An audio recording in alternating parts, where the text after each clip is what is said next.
আশা করছি আজকের এপিসোড আপনাদের অনেক ভালো লাগবে। বেশি কথা না বলে সবার আগে চলে যাব আজকের প্রথম ঘটনায়। এখন যার ঘটনা আপনাদের সাথে শেয়ার করব তার নাম মোহাম্মদ রনি আহমেদ। ওনার বাড়ি ঢাকা জেলার নবাবগঞ্জ উপজেলার চুরাইন নামক স্থানে। ঘটনাটি কিন্তু খুব বেশি দিন আগের না, 2024 সালের সেপ্টেম্বর মাসের 1 তারিখে ঘটেছিল। ওই দিনটা রনি ভাইয়ের সাপ্তাহিক ছুটি ছিল। উনি ওনার রুমমেট আবিদুর রহমান ভাইয়ের সাথে বসে আড্ডা দিচ্ছিলেন। হঠাৎ করেই আরেকজন ভাই সেখানে আসেন, যিনি এই রনি ভাই থেকে আরও 6 মাস আগে স্টুডেন্ট ভিসায় জাপানে এসেছেন। তার নাম হচ্ছে সাকিব। এই সাকিব ভাই এসে বলেন যে, ভাই আপনারা কি আজ দুপুর 3টার দিকে ফ্রি আছেন? আমার জাপানিজ 2জন পরিচিত ব্যক্তি আছেন, ওনারা আপনাদের সাথে পরিচিত হতে চান, আর আমরা সবাই মিলে একটা জায়গায় ঘুরতে যেতে চাই। জাপানিজ 2জন মানুষ পরিচিত হতে চান। এটা শোনার পর রনি ভাই এবং আবিদ ভাই রাজি হয়ে গেলেন। ভালোই তো, নতুন মানুষের সাথে পরিচিত হব। তো এর মধ্যে একজন ছিলেন হচ্ছে সাবেক পুলিশ সদস্য, বর্তমানে একটি কেমিক্যাল কোম্পানিতে চাকরি করেন। তার নাম হচ্ছে ইউশিদা সান। উনি নাকি সকলের সাথে পরিচিত হতে, বিশেষ করে যারা বাংলাদেশি যারা সেখানে গিয়েছেন, যারা ইয়াং, যারা সেখানে লেখাপড়ার জন্য গিয়েছেন, তাদের সাথে পরিচিত হতে উনি খুব বেশি পছন্দ করেন। তো যাই হোক, এই পরিকল্পনাটা এমনভাবে সাজানো হলো যে ওনারা মূলত যাবেন একটি জঙ্গল দেখতে। জঙ্গলের মধ্যে বেশ ভয়ঙ্কর নাকি বেশ কিছু বিষয় রয়েছে। এটা বেশ রহস্যময় এক জঙ্গল। জাপানে এটার নাম হচ্ছে নানশু মাউন্টেন ইরোইনোমারি। খুবই ভয়ঙ্কর নাকি এই জায়গাটা। অনেকে সেখানে যান যারা রহস্যপ্রেমী তারা। আর তাছাড়া ওই জঙ্গলের ভেতর দিয়ে রাস্তা রয়েছে। এই রাস্তা দিয়ে হামেশাই গাড়ি চলে। রাতের বেলা খুব একটা চলে না, দিনের বেলা গাড়ি বেশ ভালোই চলে। এমন একটা জায়গায় যাবেন, এটা শোনার পর রনি ভাই বেশ আগ্রহই দেখালেন। উনিও কিছুটা অ্যাডভেঞ্চার প্রেমী। আর যেহেতু সাপ্তাহিক ছুটির দিন ছিল, লেখাপড়ারও বেশ চাপ যাচ্ছিল, মনে হলো যাক একটু ঘুরে আসি, ভালোই লাগবে। নতুন মানুষদের সাথেও পরিচিত হওয়া যাবে, যেহেতু জাপানিজ লোক, পরিচিত হলে ভালোই লাগবে।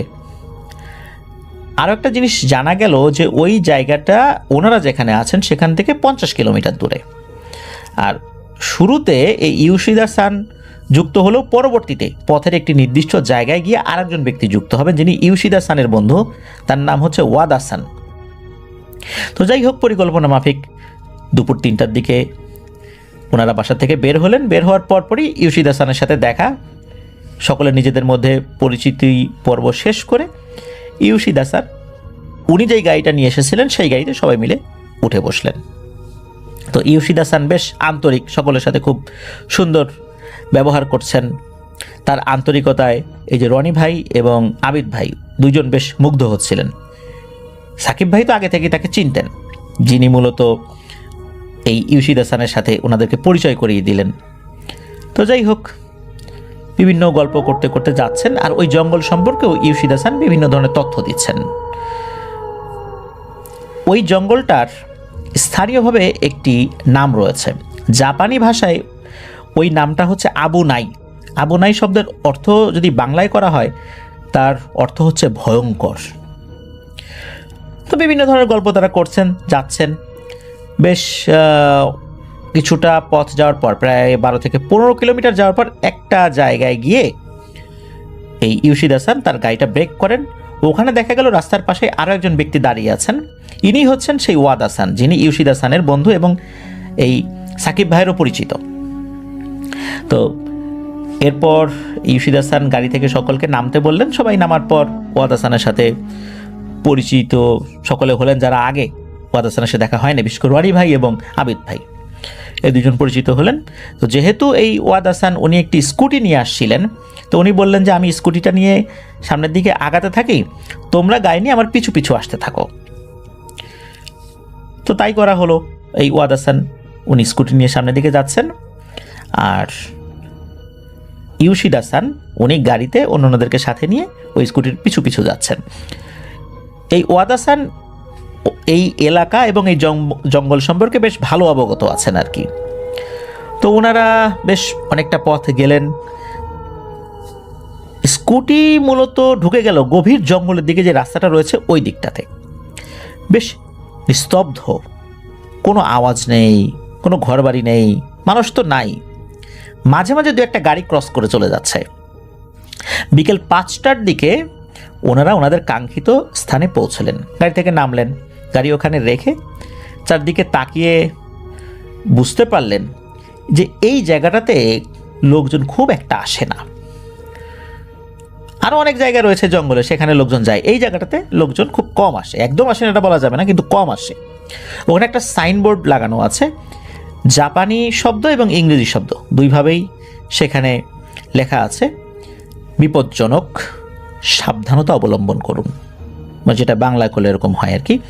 তো এটা দেখার পর এই যে রনি ভাই, তারপরে এই আবিদ ভাই এবং সাকিব ভাই, তিনজনের মনের মধ্যেই বেশ ভয় লাগা শুরু করে। চারদিকে বড় বড় গাছ, মাঝখান দিয়ে ছোট ছোট সিঁড়ির মতো একটি রাস্তা আছে। এই সিঁড়ি মূলত ওই জায়গার একটা পাহাড়ে ওঠার জন্য করা হয়েছে। ওখানে মোট 387টি সিঁড়ি রয়েছে। তো ওনারা ওটা দিয়ে আস্তে আস্তে ওঠা শুরু করলেন। ওই সময় ইউশিদা সান বলেন যে কয়েক বছর আগে এখানে একটি ভয়ঙ্কর বিমান দুর্ঘটনা হয়। সেই দুর্ঘটনায় 351 জন মানুষ মারা যায়। তিনি আরও জানান যে এই বিমানের সব কিছু নাকি ঠিকঠাক ছিল। বিমানের যখন ব্ল্যাক বক্সটা উদ্ধার করা হয়, ওই ব্ল্যাক বক্স থেকেও রহস্যময় কিছুই পাওয়া যায় নাই। হঠাৎ করেই কন্ট্রোল রুমের সাথে বিমানের যোগাযোগ বিচ্ছিন্ন হয়ে যায়।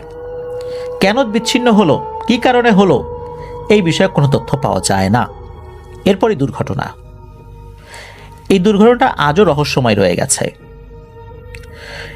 এই কথা যখন শুনলেন, বিশেষ করে এই যে রনি ভাই, আবিদ ভাই, সাকিব ভাই, এনারা তখন নিজেদের মধ্যে ফিসফিস করে আলোচনা করলেন যে আমাদের তো এই জায়গাটাতে আসা আসলে ঠিক হয় নাই, এমন একটা জায়গায় আসলাম, কি শুনছি এইগুলা। তবে তাদের চমক বাকি ছিল। এর মধ্যে এই ওয়াদা সান আরও দুটি ঘটনা বলেন এই জঙ্গলকে ঘিরে, এই জঙ্গলের রাস্তা বা জঙ্গল এটাকে ঘিরে। প্রথম যে ঘটনাটা বলেন সেটা হচ্ছে অল্প কিছুদিন আগেই নাকি দিনের বেলাতেই একটা পরিবার এই রাস্তা দিয়ে গাড়ি নিয়ে যাচ্ছিলেন। তো জঙ্গলের যেই রাস্তা দিয়ে ওনারা আসছেন, ওই রাস্তা তো আর এক সাইড দিয়ে আবার বের হয়ে গেছে, অন্যদিকে চলে গেছে। ওনারা তো ওই রাস্তা থেকে আবার ভেতর দিকে ঢুকেছেন অন্য আর একটা সাব রোড দিয়ে। তো মেইন যে রাস্তাটা, ওই রাস্তা দিয়ে যাওয়ার সময় হঠাৎ করে দেখতে পান যে একটা হাতটা হচ্ছে আমাদের কাঁধ থেকে শুরু করে নিয়ে একদম পুরো হাতটা, এত বড় হাত। এই হাতটা রাস্তার উপরে টিকটিকির লেজ কেটে গেলে যেভাবে ছটফট করে লাফালাফি করে, ওই রকমভাবে লাফালাফি করছে, রক্তাক্ত একটা হাত। ওনারা হঠাৎ করে রাস্তার উপরে এই দৃশ্য দেখে প্রচণ্ড ভয় পান। ওখানে আর গাড়ি থামান নাই, গাড়ি নিয়েই ওনারা চলে আসেন। তো যখন ওই হাতটা ক্রস করেছে, তখন নাকি পেছন থেকে এক নারী কণ্ঠে মায়াবী এক আওয়াজ ভেসে আসে যে আমাকে নিয়ে যাও, আমাকে রেখে যেও না। জাপানি ভাষায় এরকমটাই নাকি বলছিল। তো যাই হোক, সহি সালামতে ওনারা গাড়ি নিয়ে পৌঁছে যান নিজ গন্তব্যে যাওয়ার পর কিছু সময় পর ওই গাড়ির কাছে আবারও আসছেন কোনো কারণে। তখন এক ভয়ঙ্কর দৃশ্য দেখতে পান। সেটা হচ্ছে ওনাদের যে গাড়ির সামনের কাঁচ, ওই কাচের উপরে রক্তাক্ত 5 আঙ্গুলের ছাপ, যেটা কিন্তু একটু আগেও ছিল না। এটা দেখুন, ওরা মারাত্মক ভয় পান যে আচ্ছা, এখানে এই 5 আঙ্গুলের ছাপ কিভাবে এলো? তাহলে কি এটাই কি সেই রক্তাক্ত হাত যেটাকে রাস্তায় দেখা গিয়েছিল? কিন্তু এটা এখানে কিভাবে এলো? এই ঘটনাটা চারদিকে বেশ আলোড়ন সৃষ্টি করেছিল। এরপরে আসি দ্বিতীয় ঘটনায়। এই জঙ্গলে কিছু মানুষ ঘুরতে আসে। তখন নাকি তারা জঙ্গল থেকে অদ্ভুত আওয়াজ শুনতে পায়। তারা গাড়ি নিয়ে এই স্থান যখন ত্যাগ করে, তখন তাদের কাছে মনে হয় হাজার হাজার মানুষ তাদের গাড়ির পেছনে দৌড়াচ্ছে, আর তারা কিছু একটা বলছে বা বলার চেষ্টা করছে। তখন গাড়ি নিয়ে যারা যান, তখন তারা অনেক ভয় পান। এই ব্যাপারটা যখন শুনলেন, এটা শোনার পর রনি ভাই, আবিদ ভাই, সাকিব ভাই, তিনজনে তো আরও ভয় লাগা শুরু করে। ওনারা বুঝতে পারছিলেন যে এ ধরনের ভয়ের কথাগুলো এই পরিবেশে এসে কেন বলা হচ্ছে? তখন তো বিকাল 5টা 5:30 বাজে, তখন তো আর সন্ধ্যা লাগে নাই, তারপরে ওনাদের বেশ ভয় লাগছিল। তো কথা বলতে বলতে ওনারা সিঁড়িগুলো পারও করে ফেলেছেন। তো ওয়াদ হাসান তখন এই অন্য যারা আসছেন তাদেরকে বলছেন যে ওয়াদ হাসানেরও নাকি বেশ ভয় লাগছে, তার এখন সিগারেট খাওয়া প্রয়োজন, তার সিগারেট খেলে নাকি ভয়টা কমে যায়। তো উনি একটা জায়গায় বসে সিগারেট খাওয়া শুরু করলেন। এদিকে ওই যে ইউশিদ হাসান, উনি এই যে 3জন বাংলাদেশি যারা সাথে ছিলেন তাদেরকে নিয়ে একটা দেয়ালের প্রাচীর দেখালেন আর কি। সেখানে অনেক মানুষের নাম লেখা ছিল। তিনি বললেন এখানে যাদের নাম লেখা আছে তারা কি সবাই এখানে মারা গেছে বিভিন্ন ধরনের দুর্ঘটনায়। সত্যি তাই, রনি ভাই সহ অন্য দুজন খেয়াল করলেন যে এই দেয়ালে ছোট ছোট করে অনেক মানুষের নাম লেখা। বিশেষ করে জাপানের কোনো জায়গায় কিন্তু নোংরা না, কিন্তু এই জায়গাটা ওনাদের সবার কাছে অনেক নোংরা মনে হচ্ছিল। চারদিকে মাছি উঠছে, কেমন যেন বেশ অগোছালো জায়গাটা। জাপানে আসার পর রনি ভাই এরকম জায়গা এই প্রথম দেখলেন। শুধু রনি ভাই না, ওনার সাথে অন্য দুইজন আসছিলেন যে আবিদ ভাই এবং সাকিব ভাই, তারাও প্রথম দেখছিলেন এটা। তো ইউশিদ হাসানও সিগারেট ধরালেন। তারপর সেই সিগারেটটি প্রাচীরের সামনে একটা ছোট বক্সে রাখলেন, মানে খাওয়া শেষ করার পর যেই অংশটুকু থাকে আর কি সেটা। এবার ইউশিদ হাসান ওনাদের 3জনকে বললেন যে এখানে আসলে নাকি এটা করতে হয়, সিগারেট খেলে সিগারেটের এই অংশটা এই বক্সেই নাকি রাখতে হয়, এলোমেলো রাখা যাবে না। এটা নাকি এখানকার একটা সংস্কৃতি বা রীতি। এইবার রনি ভাই সহ অন্যান্যদের কাছে এই জায়গাটা বেশ বিরক্তকর হয়ে গেল, মানে খুবই বিরক্ত লাগছিল ওনাদের। এখন তাদের ভালোই লাগছে না, মনের মধ্যে অশান্তি কাজ করা শুরু করে 3জনের মধ্যেই। তখন রনি ভাই বলেন যে ভাই চলেন তো এখান থেকে চলে যাই, একটু পর অন্ধকার হয়ে যাবে, তখন জঙ্গল থেকে বের হতে দেরি হয়ে যাবে, আর রাস্তা ভুলে গেলে তো বিশাল বিপদ হয়ে যাবে। এরপর ওনারা ধীরে ধীরে নিচে নেমেছেন ওই সিঁড়ি বেয়ে। এতক্ষণে তো বিকাল পার হয়ে সন্ধ্যা নামা শুরু হয়ে গেছে। ওয়াদ হাসানের নাকি তখন অনেক ভয় করছে বলে উনি জানালেন। উনি ওনার স্কুটি নিয়ে একা একা যেহেতু যাবেন, উনি বলছেন যে আমাকে তো স্কুটি নিয়ে একা একা যেতে হবে, আবার যদি রাস্তায় এরকম একটা হাত দেখি তখন কি হবে, এরকম একটা ভয়ের গল্প ওনাদেরকে বলছেন আর কি। তো তাকে দেখেও মনে হচ্ছিল উনি বেশ ভয় পাচ্ছেন। তো যাই হোক, এই ওয়াদ হাসান উনি স্কুটি চালানো শুরু করলেন, আর ইউশিদ হাসান উনিও গাড়ি চালানো শুরু করলেন। গাড়িতে তো ওনারা উঠে বসছেন, ওনারা যাওয়া শুরু করলেন। 5 মিনিট যাওয়ার পর এই যে রনি ভাই এবং সাকিব ভাই, ওনারা হঠাৎ করেই একটা মহিলা মানুষের জোরে কান্নার আওয়াজ শুনতে পেলেন। মনে হচ্ছে যে কারো উপর অত্যাচার করলে, ভীষণভাবে মারধর করলে যেভাবে আর্তনাদ করে ওইভাবে কেউ কাঁদছে, কোনো একটা মহিলা মানুষ কাঁদছে।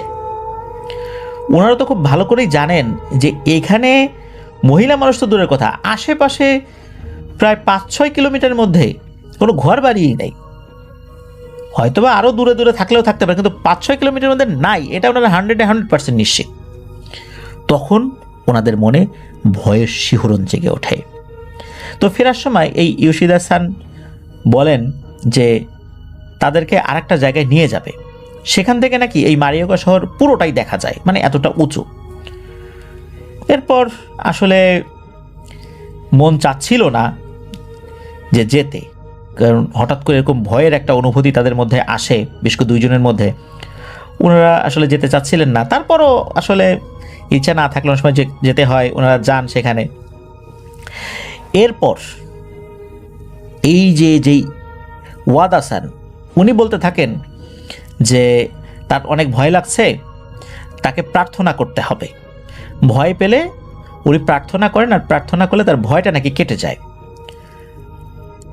এখন প্রার্থনা কোথায় করবেন উনি বলেন এই কাছাকাছি আর একটা জায়গা রয়েছে, ওনাদেরই এক বন্ধুর বাড়ি, ওইখানে যাব। এখন ওইখানে যাবেন তাতে কোনো সমস্যা নাই, যেতেই পারেন।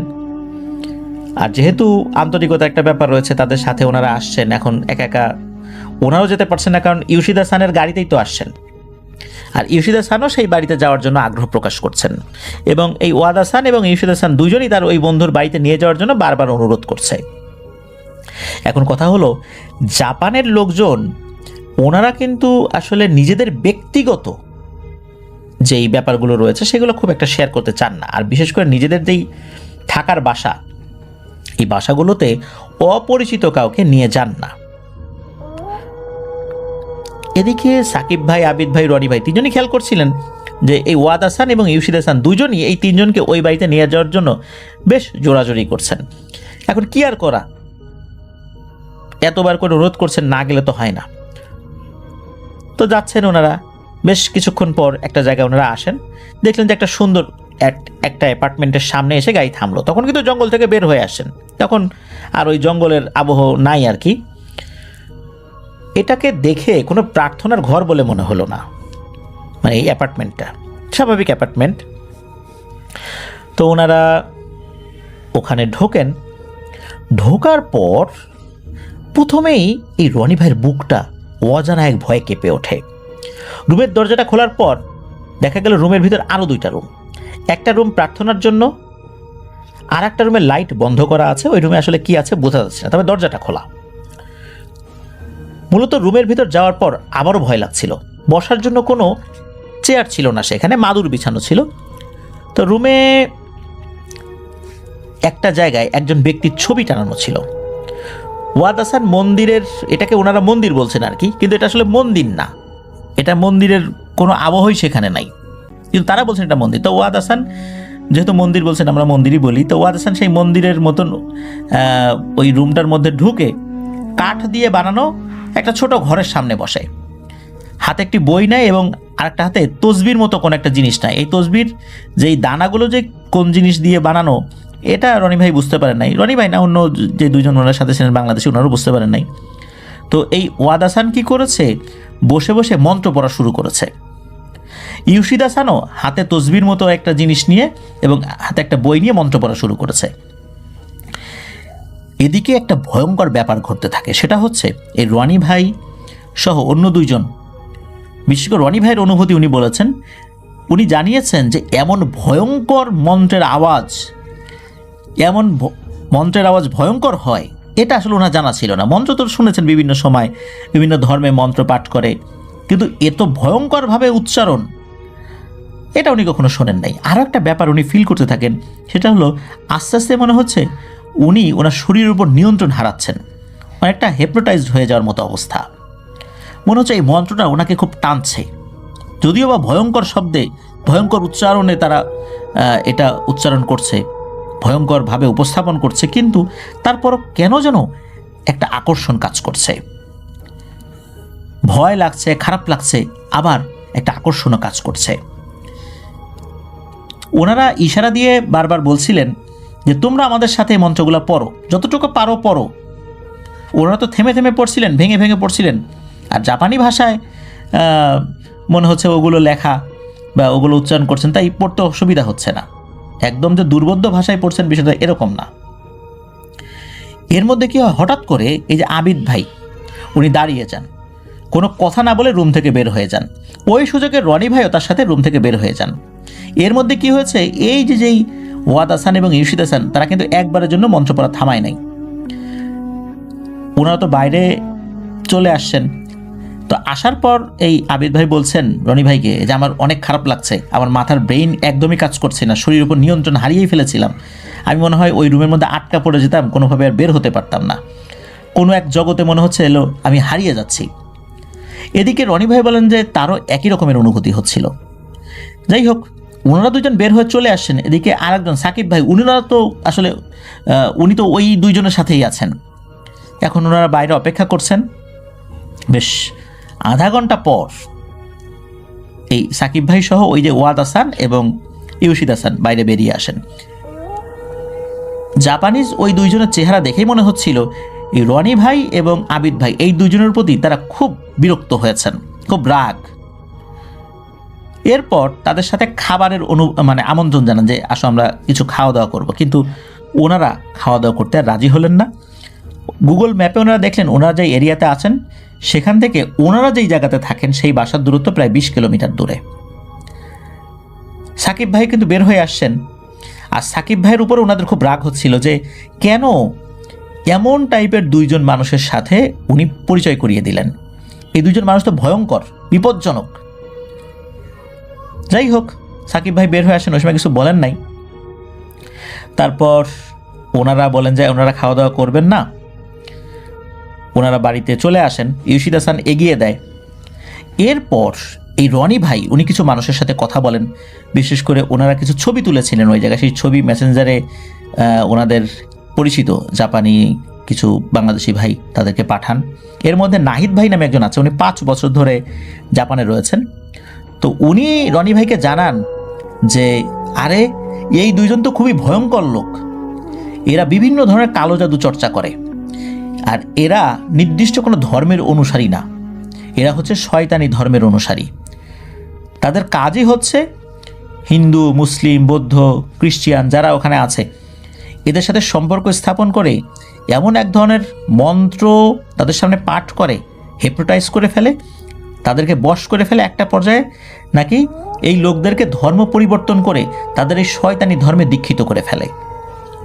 মূলত সাকিব ভাইকে টার্গেট করেছিল ওরা, সাকিব ভাইকে দিয়ে আস্তে আস্তে আস্তে আস্তে এই রনি ভাই এবং আবিদ ভাই তাদেরকেও এই দলে ভেরানো। সাকিব ভাই বিষয়টা জানতেন না, সাকিব ভাইকে ওনারা ধরেছিলেন, তাকেও রাগারাগি করেছিলেন। সাকিব ভাই জানান যে উনি এই বিষয়টা জানতেন না, জানলে কখনোই উনি তাদের সাথে সম্পর্ক স্থাপন করতেন না। তো যাই হোক, এরপরে ওই দুইজনের সাথে ওনারা সম্পর্ক ছেদ করেন।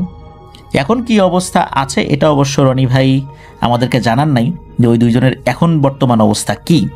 তো এটাই ছিল ঘটনা। প্রিয় লিসেনার্স, বিভিন্ন জায়গায় বিশেষ করে দেশের বাইরে হুট করে একদম অপরিচিত কাউকে যদি দেখেন আপনার সাথে খুব আন্তরিকতা দেখাচ্ছে, বিষয়টাতে সহজে গলে যাওয়া যাবে না, খোঁজ খবর নিতে হবে।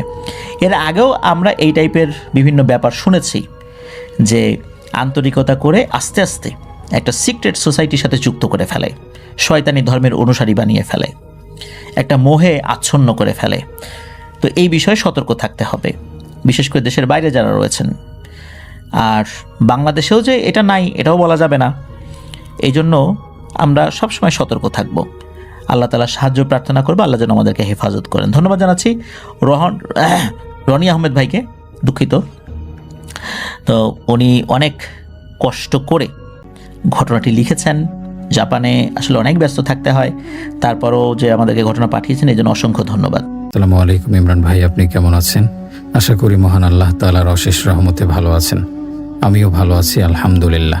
ইমরান ভাই, আজ আমি যে ঘটনাটি লিখে পাঠাচ্ছি সেটি আমার নিজের সাথেই ঘটেছিল। আর যেই দিন এই ঘটনা আমার সাথে ঘটেছিল সেই দিন থেকে আমি চিরতরে অ্যাম্বুলেন্স ড্রাইভিংয়ের পেশা ছেড়ে দেই। আমার সাথে যে ঘটনাটা ঘটেছিল সেটি অ্যাম্বুলেন্স কেন্দ্রিক একটি ভৌতিক ঘটনা, যা এখনও মনে পড়লে আমার গায়ের লোম দাঁড়িয়ে যায়। যাই হোক, আমার নাম মোহাম্মদ সজীব, আমি থাকি নারায়ণগঞ্জ চাষারায়। আমি এখন মূল ঘটনায় চলে যাই। প্রতিটি মুহূর্ত সেইভাবে লিখি যেভাবে একসময় আমার না চাইতেও মুখোমুখি হতে হয়েছিল। বলছেন মোহাম্মদ সজীব। পেশায় আমি একজন অ্যাম্বুলেন্স চালক ছিলাম তখন। সেই সময়ের মতো করে বলি, এই পেশায় এসেছি খুব বেশি দিন হয়নি, সবে মাত্র 4 মাস চলছে। এর আগে টুকটাক অন্য গাড়ি চালাতাম, কিন্তু নির্দিষ্ট কোনো পেশা ছিল না। রফিক ভাইয়ের মাধ্যমেই চাকরিটা পেয়েছি। মাইনে ভালো, আর কাজটাও আমার কাছে সহজই মনে হয়েছিল। স্টিয়ারিং হুইলে হাত রেখে শহর থেকে শহরে ছুটে চলা, অসুস্থ মানুষকে হাসপাতালে পৌঁছে দেয়া বা নিথর কোনো দেহকে তার শেষ ঠিকানায় নিয়ে যাওয়া, এটাই আমার কাজ। প্রথম 3 মাস কাজটা বেশ স্বাভাবিকই ছিল। দিনের বেলা রোগী আনা নেয়া করতাম, কখনো বা রাতেও করতে হতো, তবে ভয় পাওয়ার মতো কিছু কখনো ঘটেনি। বয়োজ্যেষ্ঠ চালকদের মুখে লাশ নিয়ে যাওয়ার সময় ঘটে যাওয়া নানান অদ্ভুত ঘটনার কথা শুনতাম, কিন্তু সেগুলো আমার কাছে নিছকই বানানো গল্প মনে হতো। আমি ভাবতাম মানুষ মারা গেলে তো তার সবকিছু শেষ হয়ে যায়, তার দেহটা তো একটা জড়বস্তুর মতোই, এখানে আবার ভয় কিসের? আমার এই ধারণা যে কতটা ভুল ছিল তা হাড়ে হাড়ে টের পেয়েছিলাম সেই অভিশপ্ত রাতে। সময়টা ছিল ঈদের ছুটির পর। সরকারি ছুটি সবে শেষ হয়েছে, কিন্তু শহরের রাস্তাঘাট এখনো ফাঁকা। অনেকেই হয়তো ছুটি আরো লম্বা করে গ্রামের বাড়িতে রয়ে গেছে। রাত তখন প্রায় 3টা। আমি একটা লাশ নিয়ে যাচ্ছিলাম পাশের এক জেলায়। গন্তব্য প্রায় 5-6 ঘন্টার পথ। আমি ইতিমধ্যে অর্ধেকের বেশি পথ পাড়ি দিয়ে ফেলেছি। অ্যাম্বুলেন্সের ভেতরে আমি আর পেছনে সাদা কাপড়ে মোড়ানো এক মহিলার নিথর দেহ, আর কেউ নেই। যাত্রাপথে রাস্তায় গাড়ির সংখ্যা ছিল হাতে গোনা। ঘণ্টাখানেক পর হয়তো 2-1টা ট্রাক বা নাইট কোচ সাই করে পাশ কাটিয়ে চলে যাচ্ছিল, কিন্তু বেশিরভাগ সময়ই মনে হচ্ছিল এই বিশাল জনমানবহীন রাস্তায় আমি একা। ইঞ্জিনের একটানা শব্দ আর বাইরের ঝিঝি পোকার ডাক ছাড়া আর কোনো আওয়াজ ছিল না। চারদিকে ঘুটঘুটে অন্ধকার। হেডলাইটের আলো যত দূর যাচ্ছে তত দূরই কেবল রাস্তাটা দেখা যাচ্ছে। রাস্তার দুই পাশে ঘন জঙ্গল, আর মাঝে মাঝে দু একটা বাড়িঘরের আবছা অবয়ব চোখে পড়ছিল, কিন্তু সেগুলো তো জীবনের কোনো চিহ্ন ছিল না। সব মিলিয়ে একটা অদ্ভুত নিস্তব্ধতা চারদিকে বিরাজ করছিল। একা দীর্ঘ পথ পাড়ি দিতে আমার অভ্যাস আছে, তাই এই নীরবতা আমার কাছে অস্বাভাবিক লাগছিল না, বরং বেশ নিশ্চিন্ত মনেই গাড়ি চালাচ্ছিলাম। FM রেডিওতে একটা পুরনো দিনের গান বাজছিল মৃদু স্বরে। আমি সেটার সাথে গুনগুন করতে করতে স্টিয়ারিংয়ে তাল দিচ্ছিলাম। মনের মধ্যে কোনো ভয় বা শঙ্কার লেশমাত্র ছিল না, কারণ বিগত কয়েক ঘন্টার যাত্রায় অস্বাভাবিক কিছুই ঘটেনি। আমার ধারণা ছিল বাকি পথটাও এভাবেই শান্তিতে কেটে যাবে, কিন্তু আমার ধারণা ভুল প্রমাণ হতে খুব বেশি সময় লাগেনি। হঠাৎ করেই আমার কানে একটা ডাক ভেসে এলো, সজীব। ডাকটা এতটা স্পষ্ট ছিল যে আমি চমকে উঠলাম। হাতটা কেঁপে গিয়ে স্টিয়ারিং হুইল থেকে প্রায় ফসকে যাচ্ছিল। আমি রেডিওর ভলিউমটা পুরোপুরি কমিয়ে দিলাম। চারদিকে আবার সেই আগের মতোই নিস্তব্ধতা, ইঞ্জিনের শব্দ ছাড়া আর কিছুই শোনা যাচ্ছে না।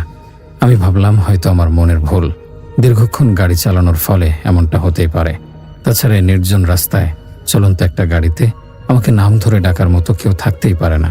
আমি কাঁধ ঝাঁকিয়ে বিষয়টা মন থেকে ঝেড়ে ফেলার চেষ্টা করলাম এবং আবার গাড়ি চালাতে মনোযোগ দিলাম। কিন্তু মিনিট খানেক যেতে না যেতেই আবার সেই একই ডাক, সজীব। এবার ডাকটা আগের চেয়ে স্পষ্ট এবং অনেক কাছের মনে হলো কেউ যেন আমার কানের কাছে মুখ এনে ফিস ফিস করে নাম ধরে ডাকছে, কিন্তু কণ্ঠটা পুরুষের নাকি নারীর তা ঠিক বুঝতে পারলাম না।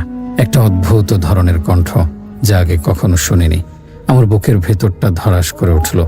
একটা অজানা ভয় ধীরে ধীরে আমার মনে বাসা বাঁধতে শুরু করলো। কে আমাকে ডাকছে? এই অ্যাম্বুলেন্সে তো আমি আর ওই মহিলার লাশ ছাড়া আর কেউ নেই। তাহলে? আমি আর স্থির থাকতে পারলাম না। মনের মধ্যে হাজারটা প্রশ্ন ঘুরপাক খাচ্ছিল। নিজেকে সামলে নিয়ে গাড়ির গতি কমালাম এবং একসময় রাস্তাতে গাড়িটা থামিয়ে দিলাম। ইঞ্জিন বন্ধ করার সাথে সাথেই চারদিকে এক কবরখানার মতো নিস্তব্ধতা নেমে এলো। আমি গভীর শ্বাস নিয়ে সাহসে ভর করে দরজার কাছ নামিয়ে দিলাম। ঠান্ডা ভেজা একটা বাতাস আমার মুখে এসে লাগলো। আমি মাথা বের করে চারদিকে তাকালাম। সামনে হেডলাইটের আলোয় রাস্তাটা বহুদূর পর্যন্ত দেখা যাচ্ছে, কিন্তু কোথাও কিছু নেই, একদম জনশূন্য। আমি গাড়ির ভেতর থেকে উকি দিয়ে ভালো করে দেখে নিলাম, না, কেউ নেই।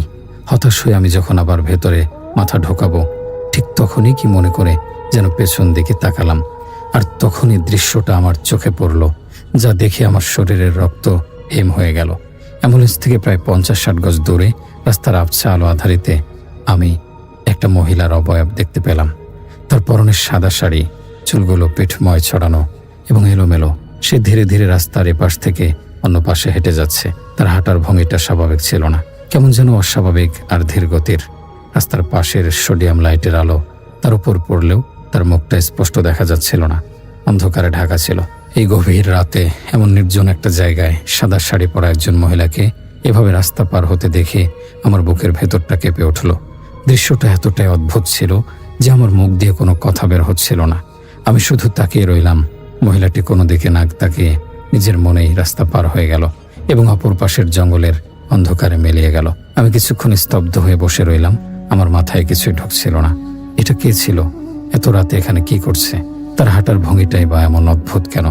আমি বুঝতে পারছিলাম আমার সাথে যা ঘটছে তা স্বাভাবিক নয়। আমার সেই বয়োজ্যেষ্ঠ চালকদের বলা গল্পগুলোর কথা মনে পড়ে গেল। তারা বলতো রাতের বেলা লাশ নিয়ে যাওয়ার সময় অনেক অদ্ভুত জিনিস চোখে পড়ে, অনেক অচেনা ছায়ামূর্তি দেখা যায়। আমি কি সেরকমই কিছুর সম্মুখীন হলাম? আমার মন বলছিল আর এক মুহূর্ত এখানে থাকা ঠিক হবে না। আমি কাঁপা কাঁপা হাতে গাড়ির চাবি ঘুরিয়ে ইঞ্জিন স্টার্ট দিলাম। গিয়ার পরিবর্তন করে আবার দ্রুত গতিতে গাড়ি চালাতে শুরু করলাম, কিন্তু আমার চোখ বারবার রিয়ার ভিউ মিররের দিকে চলে যাচ্ছিল।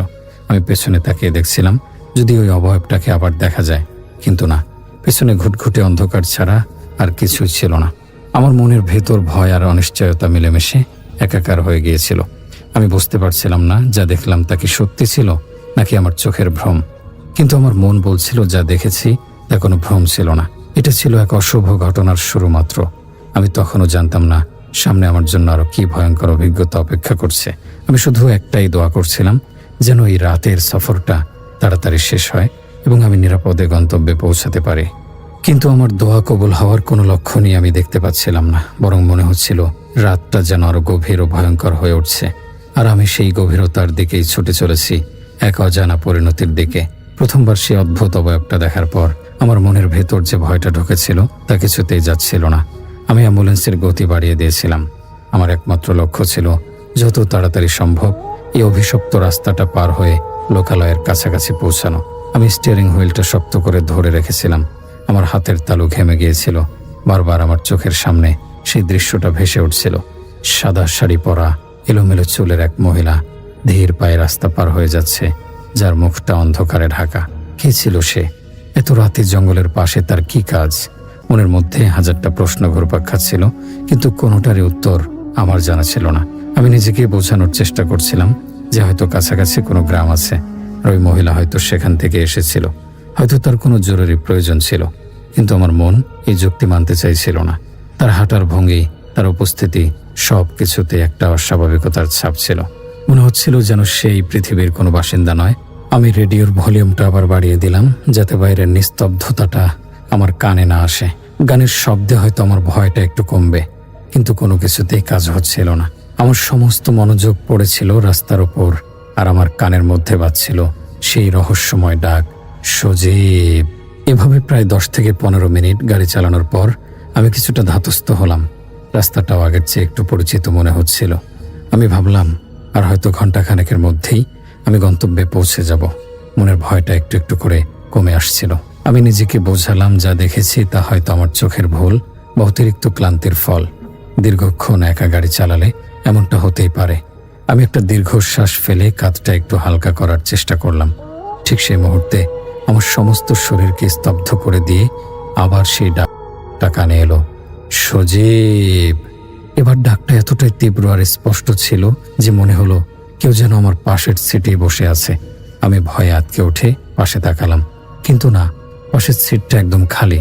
আমার মেরুদণ্ড দিয়ে একটা ঠান্ডা স্রোত বয়ে গেল। আমার হার্টবিট এতটাই বেড়ে গেল যে আমি বুকে হাত দিয়েও তার ধুকপুকানি অনুভব করতে পারছিলাম। এবার আর কোনোভাবে এটাকে মনের ভুল বলে উড়িয়ে দেওয়ার উপায় ছিল না। আমি নিশ্চিত হলাম কেউ বা কিছু একটা আমার সাথে যোগাযোগ করার চেষ্টা করছে, এবং সেটা কোনো ভালো উদ্দেশ্য নিয়ে নয়। আমার হাত পা কাঁপতে শুরু করলো। আমি কি করব কিছুই বুঝতে পারছিলাম না। গাড়ি চালিয়ে যাব নাকি থামবো? যদি চালিয়ে যাই আর ওই কণ্ঠ যদি আবার ডেকে ওঠে, আর যদি থামি তাহলে কি হবে? এই দোটানার মধ্যে থেকেও আমি গাড়ির গতি কমালাম। আমার মন বলছিল থামতে, কিন্তু আমার মস্তিষ্ক বলছিল এটা বোকামি। তবু একটা অজানা কৌতূহল এবং ভয় মিশ্রিত অনুভূতি থেকে আমি আবার গাড়িটা রাস্তার পাশে থামালাম। ইঞ্জিন বন্ধ করার পর সেই কবরের নিস্তব্ধতা আবার ফিরে এলো। আমি কাঁপা কাঁপা হাতে দরজার কাঁচটা নামালাম। আমার বুকের ভেতরটা এমনভাবে ধরফর করছিল যেন এক্ষুনি ফেটে যাবে। আমি খুব সাবধানে মাথাটা বাইরে বের করে চারদিকে তাকালাম। সামনে পেছনে কোথাও কিচ্ছু নেই, শুধু রাস্তার সোডিয়াম লাইটের হলদে আলো আর ঝিঝি পোকার একটানা ডাক। হতাশ হয়ে আমি যখন আবার ভেতরে ফিরব, ঠিক তখনই আমার চোখ গেল পেছন দিকে, আর যা দেখলাম তাতে আমার নিঃশ্বাস প্রায় বন্ধ হয়ে যাওয়ার উপক্রম হলো। সেই একই মহিলা, সেই একই সাদা শাড়ি, পিঠিময় ছড়ানো এলোমেলো চুল, সে ঠিক আগের মতোই রাস্তার এক পাশ থেকে অন্য পাশে হেঁটে যাচ্ছে, ধীর অস্বাভাবিক ভঙ্গিতে। রাস্তার লাইটের আলোয় এবার তাকে আগের চেয়েও কিছুটা স্পষ্ট দেখা যাচ্ছিল, কিন্তু তার মুখটা এখন অন্ধকারে ঢাকা, যেন তার চেহারার জায়গায় একটা কালো গহ্বর ছাড়া আর কিছুই নেই। এই দৃশ্য দেখার সাথে সাথে আমার সারা শরীরে কাঁটা দিয়ে উঠল। আমি দ্রুত মাথাটা গাড়ির ভেতরে ঢুকিয়ে নিলাম এবং এক ঝটকায় দুটো জানালার কাঁচি তুলে দিলাম। আমার কপালে বিন্দু বিন্দু ঘাম জমে গেছে। আমি বিশ্বাসই করতে পারছিলাম না আমি কি দেখছি। এটা কিভাবে সম্ভব? প্রথমবার মহিলাটাকে দেখার পর আমি স্বাভাবিক গতিতে প্রায় 10 থেকে 15 মিনিট গাড়ি চালিয়েছি। একটা গাড়ি স্বাভাবিক গতিতে চললে 15 মিনিটে কমপক্ষে 10 থেকে 15 কিলোমিটার পথ অনায়াসে পাড়ি দিতে পারে। কিন্তু এত পথ পাড়ি দেওয়ার পরও আমি ঠিক একই জায়গায় একই মহিলাকে একইভাবে রাস্তা পার হতে দেখছি। এটা তো কোনোভাবেই সম্ভব নয়। মানুষের হাঁটার গতি আর গাড়ির চলার গতি তো এক নয়। একটা মানুষ দৌড়েও একটা চলন্ত গাড়ির সাথে পাল্লা দিতে পারে না। তাহলে মহিলাটা কিভাবে ঠিক একই দূরত্বে আবার আমার সামনে এলো? এই প্রশ্নটা আমার মাথায় হাতুড়ির মতো আঘাত করতে লাগলো। আমার শরীরের রক্ত যেন জমে বরফ হয়ে যাচ্ছিল। আমি বুঝতে পারছিলাম আমি কোনো সাধারণ ঘটনার সম্মুখীন হচ্ছি না। এটা কোনো খারাপ জিনিসের কাজ। কোনো অশুভ ছায়ামূর্তি হয়তো আমার পিছু নিয়েছে। কেন নিয়েছে আমি জানি না। আমার অ্যাম্বুলেন্সে থাকা লাশটার সাথে কি এর কোনো সম্পর্ক আছে, নাকি এই রাস্তার সাথে কোনো অভিশপ্ত ইতিহাস জড়িয়ে আছে? আমার আর এক মুহূর্ত অপেক্ষা করার সাহস হলো না। আমি থরথর করে কাপা হাতে চাবি ঘুরিয়ে গাড়ি স্টার্ট দিলাম। আমার সৌভাগ্য যে প্রথমবার ইঞ্জিনটা চালু হয়ে গেল। আমি অ্যাক্সিলারেটরে এমনভাবে চাপ দিলাম যেন আমার জীবনের সমস্ত শক্তি ওটাতে দিয়ে দিয়েছি। চাকাগুলো একটা তীব্র শব্দ করে পিছের রাস্তা আঁকড়ে ধরে তীব্র গতিতে ছুটতে শুরু করলো। আমি আর একবারও পেছনে তাকানোর সাহস করলাম না। আমার চোখ দুটো সামনের রাস্তার উপর স্থির হয়েছিল। আমি শুধু একটাই জিনিস চাইছিলাম, আলো, অনেক মানুষের ভিড়, এই ভয়ঙ্কর নিস্তব্ধতা আর অন্ধকার থেকে আমি মুক্তি চাইছিলাম।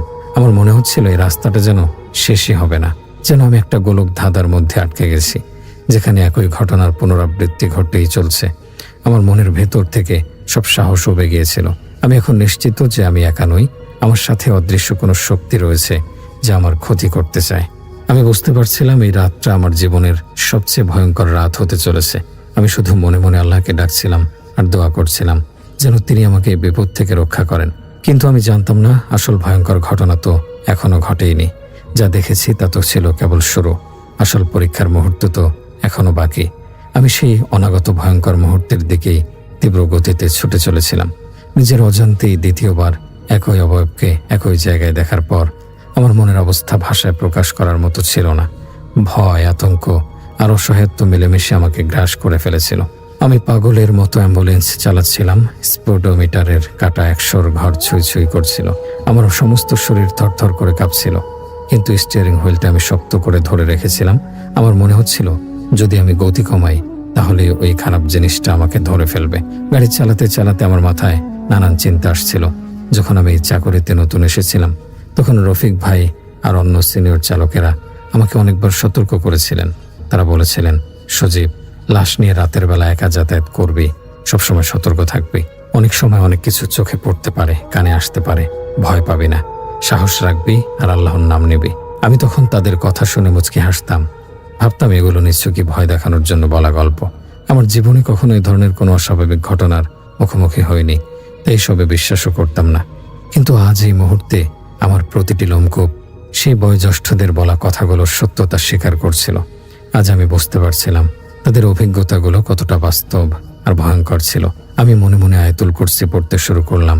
যা কিছু মুখস্থ ছিল সবকিছুই বের বের করে আওড়াচ্ছিলাম। আমার মনে হচ্ছিল এটাই হয়তো আমাকে এই বিপদ থেকে রক্ষা করতে পারে।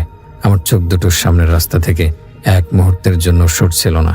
আমি প্রতিজ্ঞা করছিলাম যাই ঘটুক না কেন আমি আর গাড়ি থামব না। গন্তব্যে না পৌঁছানো পর্যন্ত এই গাড়ি চলতেই থাকবে। চারদিকের অন্ধকার যেন আরো ঘনীভূত হয়ে উঠেছিল। রাস্তার দুই পাশের গাছপালাগুলোকে মনে হচ্ছিল যেন কালো দৈত্যের মতো দাঁড়িয়ে আছে। তাদের ডালপালাগুলো যেন আমাকে আঁকড়ে ধরার জন্য হাত বাড়িয়ে দিয়েছে। অ্যাম্বুলেন্সের হেডলাইটের আলো ছাড়া আর কোনো আলোর উৎস ছিল না। আমার মনে হচ্ছিল আমি যেন এক অন্তহীন অন্ধকারের সুড়ঙ্গের মধ্যে দিয়ে ছুটে চলেছি, যার কোনো শেষ নেই। এভাবে প্রায় 20-25 মিনিট চলার পর আমার মনের ভয়টা কিছুটা স্তিমিত হয়ে এসেছিল। আমি ভাবলাম হয়তো এই অশুভ অবয়বটা আমার পিছু ছেড়ে দিয়েছে। হয়তো আমার তীব্র গতি দেখে সে আর আমাকে অনুসরণ করার সাহস পায়নি। এই চিন্তাটা মাথায় আসতেই আমি কিছুটা স্বস্তির নিঃশ্বাস ফেললাম। কিন্তু আমার স্বস্তি বেশিক্ষণ স্থায়ী হলো না। হঠাৎ করে আমার গাড়ির হেডলাইটের আলোতে আমি আবার সে অবয়বটাকে দেখতে পেলাম, কিন্তু এবার আর পেছনে নয়, একদম সামনে। আমার অ্যাম্বুলেন্স থেকে খুব বেশি দূরে নয়, সে রাস্তা পার হচ্ছিল। আমার বুকের ভেতরটা আবার ধড়াস করে উঠল। আমি ভয়ে ব্রেক কষতে গিয়েও কষলাম না, কারণ আমার প্রতিজ্ঞা ছিল আমি গাড়ি থামাবো না। মহিলাটি ঠিক আগের মতোই ছিল, সেই সাদা শাড়ি, সেই এলোমেলো চুল। সে কোন দিকে না তাকিয়ে ধীর পায়ে রাস্তার একদিক থেকে অন্যদিকে পার হয়ে যাচ্ছিল। তার হাঁটার মধ্যে কোনো তাড়া ছিল না। মনে হচ্ছিল যেন এই রাস্তাটা তার নিজস্ব সম্পত্তি আর আমার গাড়িটার কোনো অস্তিত্বই তার কাছে নেই। আমি অবাক হয়ে দেখলাম সে রাস্তা পার হয়ে অপর পাশের অন্ধকারে মিলিয়ে গেল, কিন্তু তার মিলিয়ে যাওয়াটা স্বাভাবিক ছিল না। মনে হলো সে যেন বাতাসে মিশে গেল, ঠিক যেমন ধোঁয়া মিলিয়ে যায়। এই দৃশ্য দেখে আমার চোখ ধাঁধিয়ে গেল। আমি নিজের চোখকে বিশ্বাস করতে পারছিলাম না। আমার মুখ দিয়ে নিজের অজান্তেই খুব নিচু স্বরে বেরিয়ে এলো, এটা আমি কি দেখলাম? আমার সাথে এগুলো আজ কি হচ্ছে? আগে তো কখনো এমন কিছু হয়নি। আজ 4 মাস যাবৎ কাজ করছি, তাহলে আজ এগুলো আমি নিজের চোখে কি দেখছি? আমার সাথে এরকম কিছু ঘটেছে নাকি এগুলো আমার মনের ভুল? কিন্তু আমি জানতাম এটা আমার মনের ভুল নয়। যা দেখেছি তা দিনের আলোর মতোই সত্যি। এই দৃশ্য অস্বীকার করার কোনো উপায় আমার ছিল না। আমি প্রচণ্ড ভয় পেয়ে গেলাম। আমার মনে হলো আমার হৃৎপিণ্ডটা হয়তো আর কাজ করছে না। আমি কয়েক মুহূর্তের জন্য যেন অনুভূতি শূন্য হয়ে গিয়েছিলাম। ওই অবয়বটা রাস্তা পার হয়ে যাওয়ার পর আমি আর সেখানে এক মুহূর্ত দেরি করিনি। অ্যাক্সিলারেটরে আরো জোরে চাপ দিয়ে আমি সেখান থেকে যত দ্রুত সম্ভব পালিয়ে যাওয়ার চেষ্টা করলাম। আমার মনে হচ্ছিল আমি যেন মৃত্যুর মুখ থেকে ফিরে এসেছি। আমার মাথায় তখন একটাই চিন্তা ঘুরছিল, কেন কেন আমার সাথে এমন হচ্ছে? আমি তো কারো কোনো ক্ষতি করিনি, তাহলে কোন অশুভ শক্তি আমার পেছনে লেগেছে? অ্যাম্বুলেন্সের ভেতরে থাকা লাশটার কি কোনো অতৃপ্তি ছিল, নাকি এই জায়গার মধ্যে কোনো সমস্যা আছে? হাজারটা প্রশ্ন আমার মগজটাকে তোলপাড় করে দিচ্ছিল, কিন্তু উত্তর দেওয়ার মতো কেউ ছিল না। আমি আয়নার দিকে তাকাতে ভয় পাচ্ছিলাম। আমার মনে হচ্ছিল যদি আমি আয়নায় তাকাই তাহলে হয়তো দেখব ওই অবয়বটা আমার পেছনের সিটে বসে আছে। এই কল্পনাটা মাথায় আসতেই আমার সারা শরীর ভয়ে শিউরে উঠল। আমি স্টিয়ারিং এর উপর প্রায় ঝুঁকে পড়েছিলাম, যেন বাইরের কোনো কিছু আমার মনোযোগ নষ্ট করতে না পারে। এখন আমার মনের মধ্যে আর কোনো সন্দেহ রইল না যে আমি এক ভয়ঙ্কর বিপদের মধ্যে আছি। এটা কোনো সাধারণ ঘটনা নয়, এটা এক অশুভ শক্তির খেলা, আর আমি সেই খেলার এক অসহায় পুতুল মাত্র। আমি বুঝতে পারছিলাম ওই ছায়ামূর্তিটি আমাকে ভয় দেখাতে চাইছে, আমাকে আটকাতে চাইছে, কিন্তু কেন তা আমার জানা ছিল না। আমি শুধু দোয়া করছিলাম যেন আর কোনো অঘটন না ঘটে, যেন আমি সহি সালামতে লাশটা তার পরিবারের কাছে পৌঁছে দিতে পারি। কিন্তু আমি জানতাম না যে সবচেয়ে ভয়ঙ্কর দৃশ্যটা দেখার জন্য আমাকে আরো কিছুক্ষণ অপেক্ষা করতে হবে। ওই ছায়ামূর্তিটি এত সহজে আমার পিছু ছাড়ার পাত্র ছিল না। সে আমাকে তার আসল রূপ দেখানোর জন্য প্রস্তুত হচ্ছিল, আর আমি এক অসহায় চালক সেই ভয়ঙ্কর পরিণতির দিকেই ছুটে চলেছিলাম। নিজের অজান্তে রাতটা যেন আমার জীবনের শেষ রাত হতে চলেছিল। এই আশঙ্কায় আমার মনকে কুড়ে কুড়ে খাচ্ছিল। আমার প্রতিটি নিঃশ্বাস যেন ভারী হয়ে উঠেছিল এক অজানা আতঙ্কে।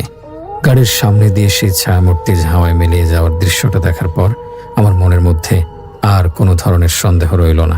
আমি পুরোপুরি নিশ্চিত হয়ে গেলাম যে আমার সাথে যা ঘটছে সেগুলো মোটেই স্বাভাবিক কোনো কিছু নয়, বরং এগুলো সেই সব অস্বাভাবিক ঘটনা যা অন্যান্য অ্যাম্বুলেন্স চালকদের মুখে আমি বহুবার শুনেছি। তারা আমাকে যে ধরনের ঘটনা সম্পর্কে সবসময় সতর্ক করত, আজ আমি ঠিক সেই ধরনের ঘটনারই মুখোমুখি হয়েছি। এতদিন যেগুলোকে আমি নিছকই গল্প বলে উড়িয়ে দিয়েছি, আজ সেগুলোই আমার জীবনের কঠিনতম বাস্তবতায় পরিণত হয়েছে। আমার ভেতরের সমস্ত নাস্তিক্য আর অহংকার চূর্ণ বিচূর্ণ হয়ে গিয়েছিল।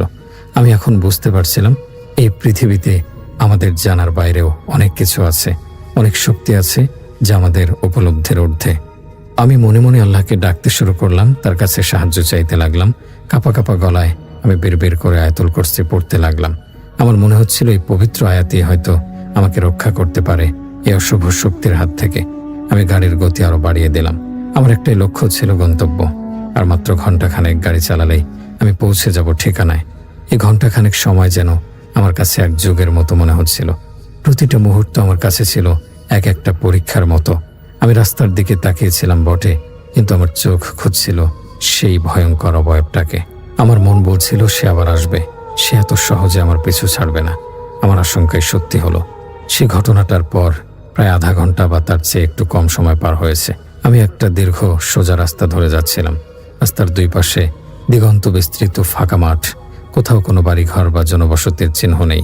ঠিক সেই সময় আমি আবার আমার গাড়ির সামনে তাকে দেখলাম, কিন্তু এবার আর সে রাস্তা পার হচ্ছিল না।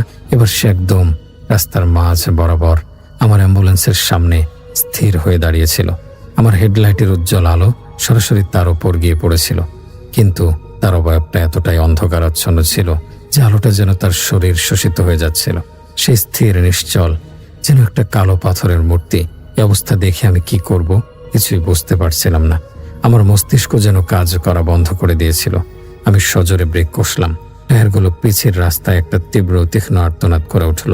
অ্যাম্বুলেন্সটা একটা ঝাঁকুনি দিয়ে মহিলার শরীর থেকে প্রায় 7-8 হাত দূরে এসে থেমে গেল। আমার সারা শরীর থরথর করে কাঁপছিল। আমার হাত পা যেন অবশ হয়ে গিয়েছিল।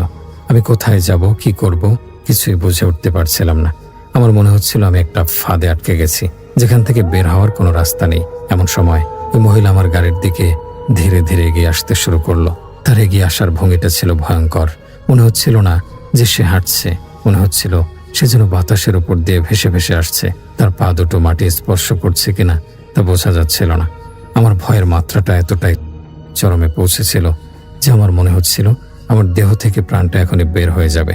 আমি চিৎকার করতে চাইছিলাম, কিন্তু আমার গলা দিয়ে কোনো আওয়াজ বের হচ্ছিল না।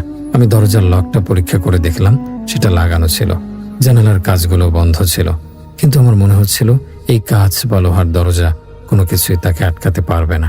এতক্ষণ যদিও ঘন্টাখানেক বা 1.5 ঘন্টা পর 2-1টা গাড়ি দেখা যাচ্ছিল, কিন্তু এখন রাস্তাটা একদম জনশূন্য। মনে হচ্ছিল যেন এই পৃথিবীতে আমি আর ওই ভয়ঙ্কর অবয়ব ছাড়া আর কেউ নেই। মহিলাটা যখন আমার গাড়ির দিকে এগিয়ে আসছিল, ঠিক তখনই প্রকৃতিও যেন তার ভয়ঙ্কর রূপ ধারণ করলো।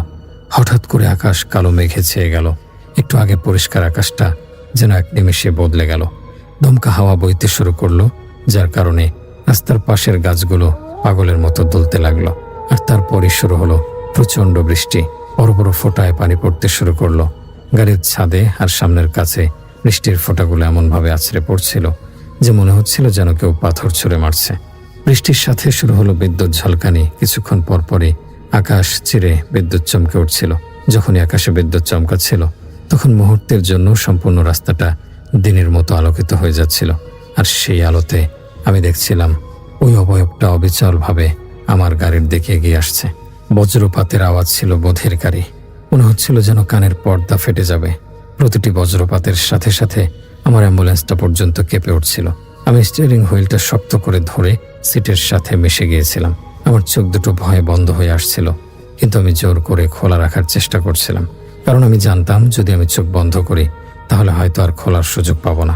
এই ভয়ঙ্কর প্রাকৃতিক দুর্যোগ আর সামনে এগিয়ে আসতে থাকা অশুভ অবয়ব দুটো মিলে এক নারকীয় পরিবেশের সৃষ্টি করেছিল। আমার মনে হচ্ছিল আমি যেন দোজখের কোনো এক প্রান্তে এসে পড়েছি। আমার নিঃশ্বাস ভারী হয়ে এসেছিল। আমি ঠিকমতো শ্বাস নিতে পারছিলাম না। আমার জীবনের শেষ মুহূর্ত যে এতটা ভয়ঙ্কর হবে তা আমি কখনো কল্পনাও করিনি। আমি শুধু অপেক্ষা করছিলাম কখন ওই অবয়বটা আমার গাড়ির কাছে এসে পৌঁছাবে আর আমার জীবনের ইতি টানবে। আমার আর পালানোর কোনো উপায় ছিল না, ছিল না কোনো শক্তি। আমি ছিলাম এক অসহায় শিকার যে তার শিকারের সামনে মৃত্যুর জন্য অপেক্ষা করছে। বৃষ্টি আর বজ্রপাতের সেই তাণ্ডবের মধ্যে সেই অশুভ অবয়বটা ধীরে ধীরে আমার অ্যাম্বুলেন্সের দিকে এগিয়ে আসছিল। আমার প্রতিটি স্নায়ু ভয়ে টান টান হয়েছিল। আমি সিটের সাথে এমনভাবে লেপ্টেছিলাম যেন নিজেকে গাড়ির একটা অংশ বানিয়ে ফেলতে চাইছি।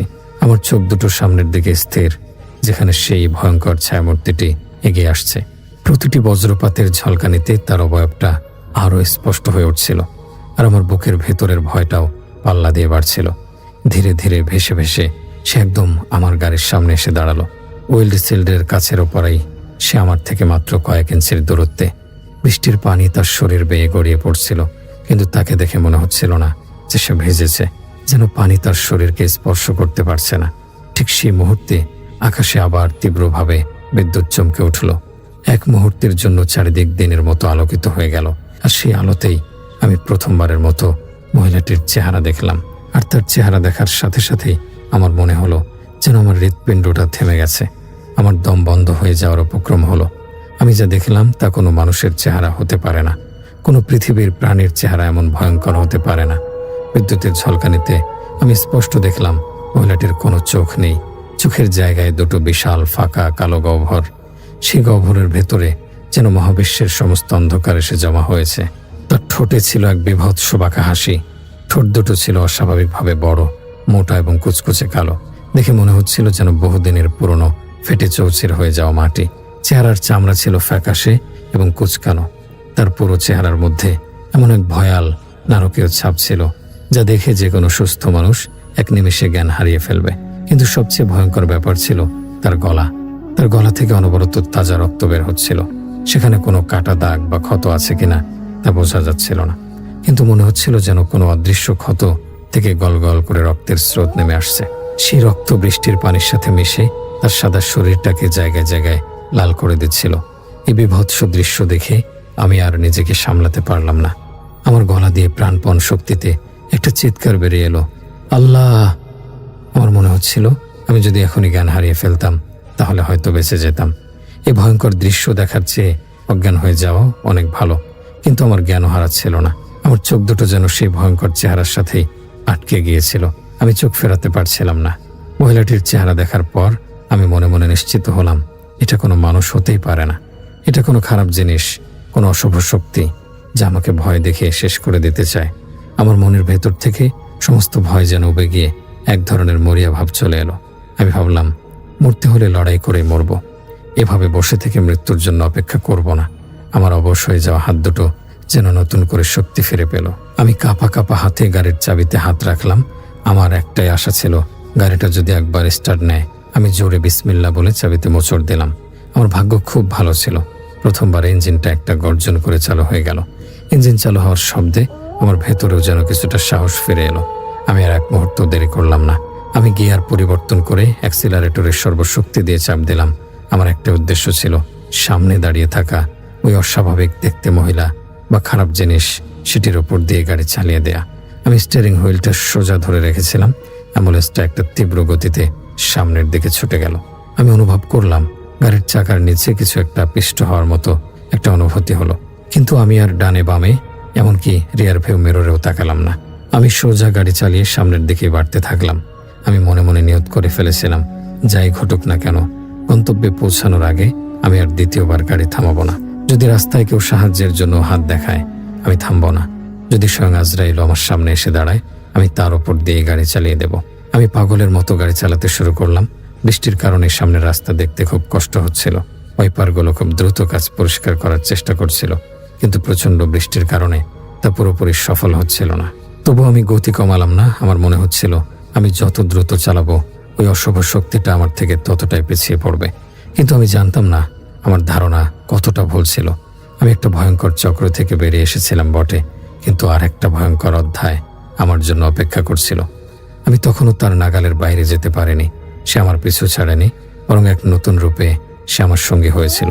সে অভিশপ্ত রাতের বাকি পথটুকুতে সেই ভয়ঙ্কর অবয়বটার উপর দিয়ে গাড়ি চালিয়ে দেওয়ার পর আমি এক মুহূর্তের জন্য থামিনি।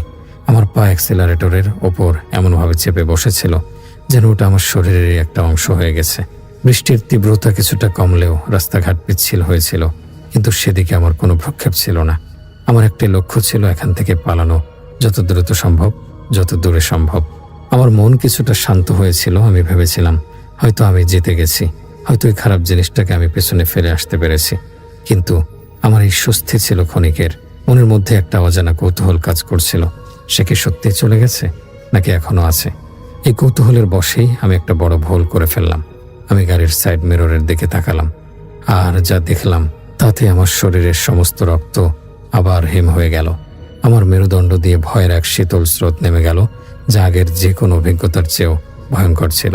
আমি দেখলাম সেই মহিলাটি আমার গাড়ির পেছনে পেছনে আসছে, কিন্তু সে দৌড়াচ্ছিল না, সে হেঁটে হেঁটে আসছিল, সেই ধীর অস্বাভাবিক ভঙ্গিতে। কিন্তু অবিশ্বাস্য ব্যাপার হলো, আমার গাড়ি তখন যে পরিমাণ গতিতে চলছিল সেই গতির সাথে পাল্লা দিয়ে সে হেঁটে হেঁটে আমার গাড়ির খুব কাছাকাছি চলে এসেছিল। এটা কোনোভাবেই সম্ভব নয়। একটা গাড়ি যখন ঘন্টায় 80-90 কিলোমিটার বেগে চলে, তখন কোনো মানুষ হেঁটে হেঁটে তার পেছনে এত কাছাকাছি থাকতে পারে না। যতবার আমি সাইড মিররের তাকাচ্ছিলাম ততবারই দেখছিলাম সে একই দূরত্ব বজায় রেখে আমার পেছন পেছন আসছে। তার মুখটা দেখা যাচ্ছিল না, কিন্তু আমি অনুভব করতে পারছিলাম তার সেই চোখবিহীন গহ্বর দুটো আমার দিকেই তাকিয়ে আছে। তার সেই বিভৎস হাসিটা যেন আমি আমার কানের মধ্যে শুনতে পাচ্ছিলাম। আমার গায়ে কাঁটা দিয়ে উঠছিল। আমার মনে হচ্ছিল ভয়ের এক প্রচণ্ড তাণ্ডব আমার শরীর ও মনের ভেতর দিয়ে বয়ে চলছে। আমি বুঝতে পারছিলাম আমি তার হাত থেকে পালাতে পারিনি, সে আমাকে ছাড়বে না। কয়েকবার দেখার পর আমি আর সহ্য করতে পারলাম না। আমার মানসিক শক্তি যেন শেষ হয়ে আসছিল। আমি ঠিক করলাম আমি আর সাইড মিররের দিকে তাকাবো না, যা হওয়ার হবে। আমি চোখ বন্ধ করে ফেললে হয়তো সে অদৃশ্য হয়ে যাবে না, কিন্তু অন্তত আমাকে আর ওই ভয়ঙ্কর দৃশ্যটা দেখতে হবে না। আমি আমার সমস্ত মনোযোগ সামনের রাস্তার উপর দিলাম।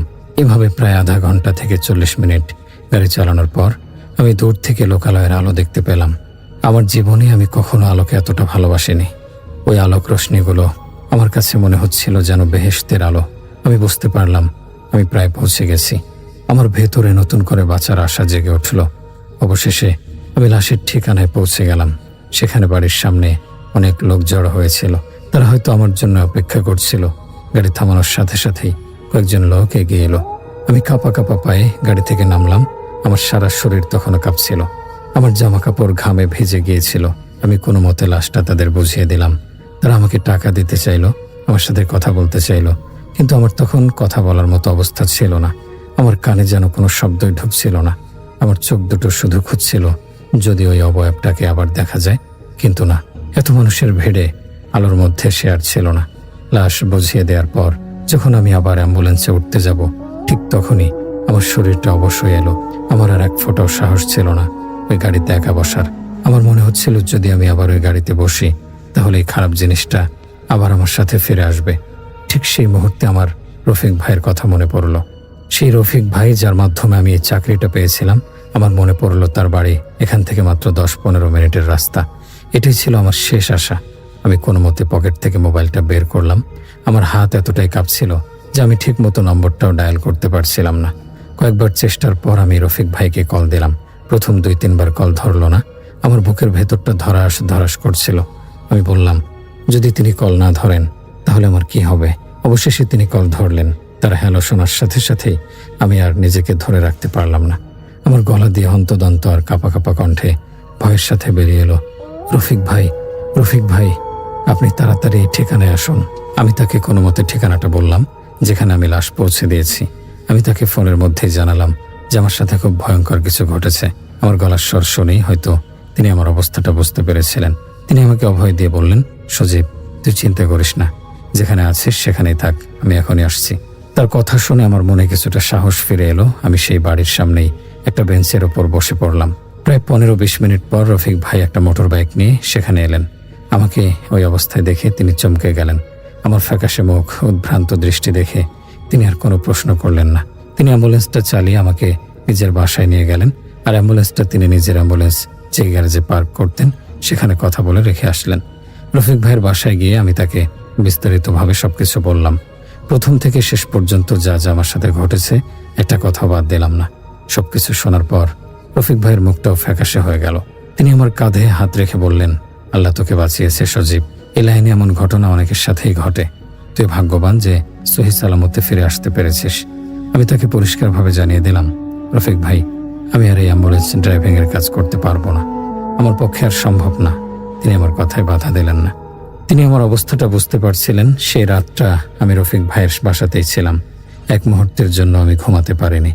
চোখ বন্ধ করলেই আমি দেখছিলাম সেই চোখবিহীন ভয়ঙ্কর চেহারা, সেই রক্তের স্রোত। পরের দিন সকালেই আমি আমার যা কিছু ছিল সবকিছু নিয়ে আমার গ্রামের বাড়ির দিকে রওনা হয়েছিলাম। আমি আর কখনো সেই শহরে ফিরে যাইনি, আর কখনো অ্যাম্বুলেন্সের স্টিয়ারিংয়ে হাত রাখিনি।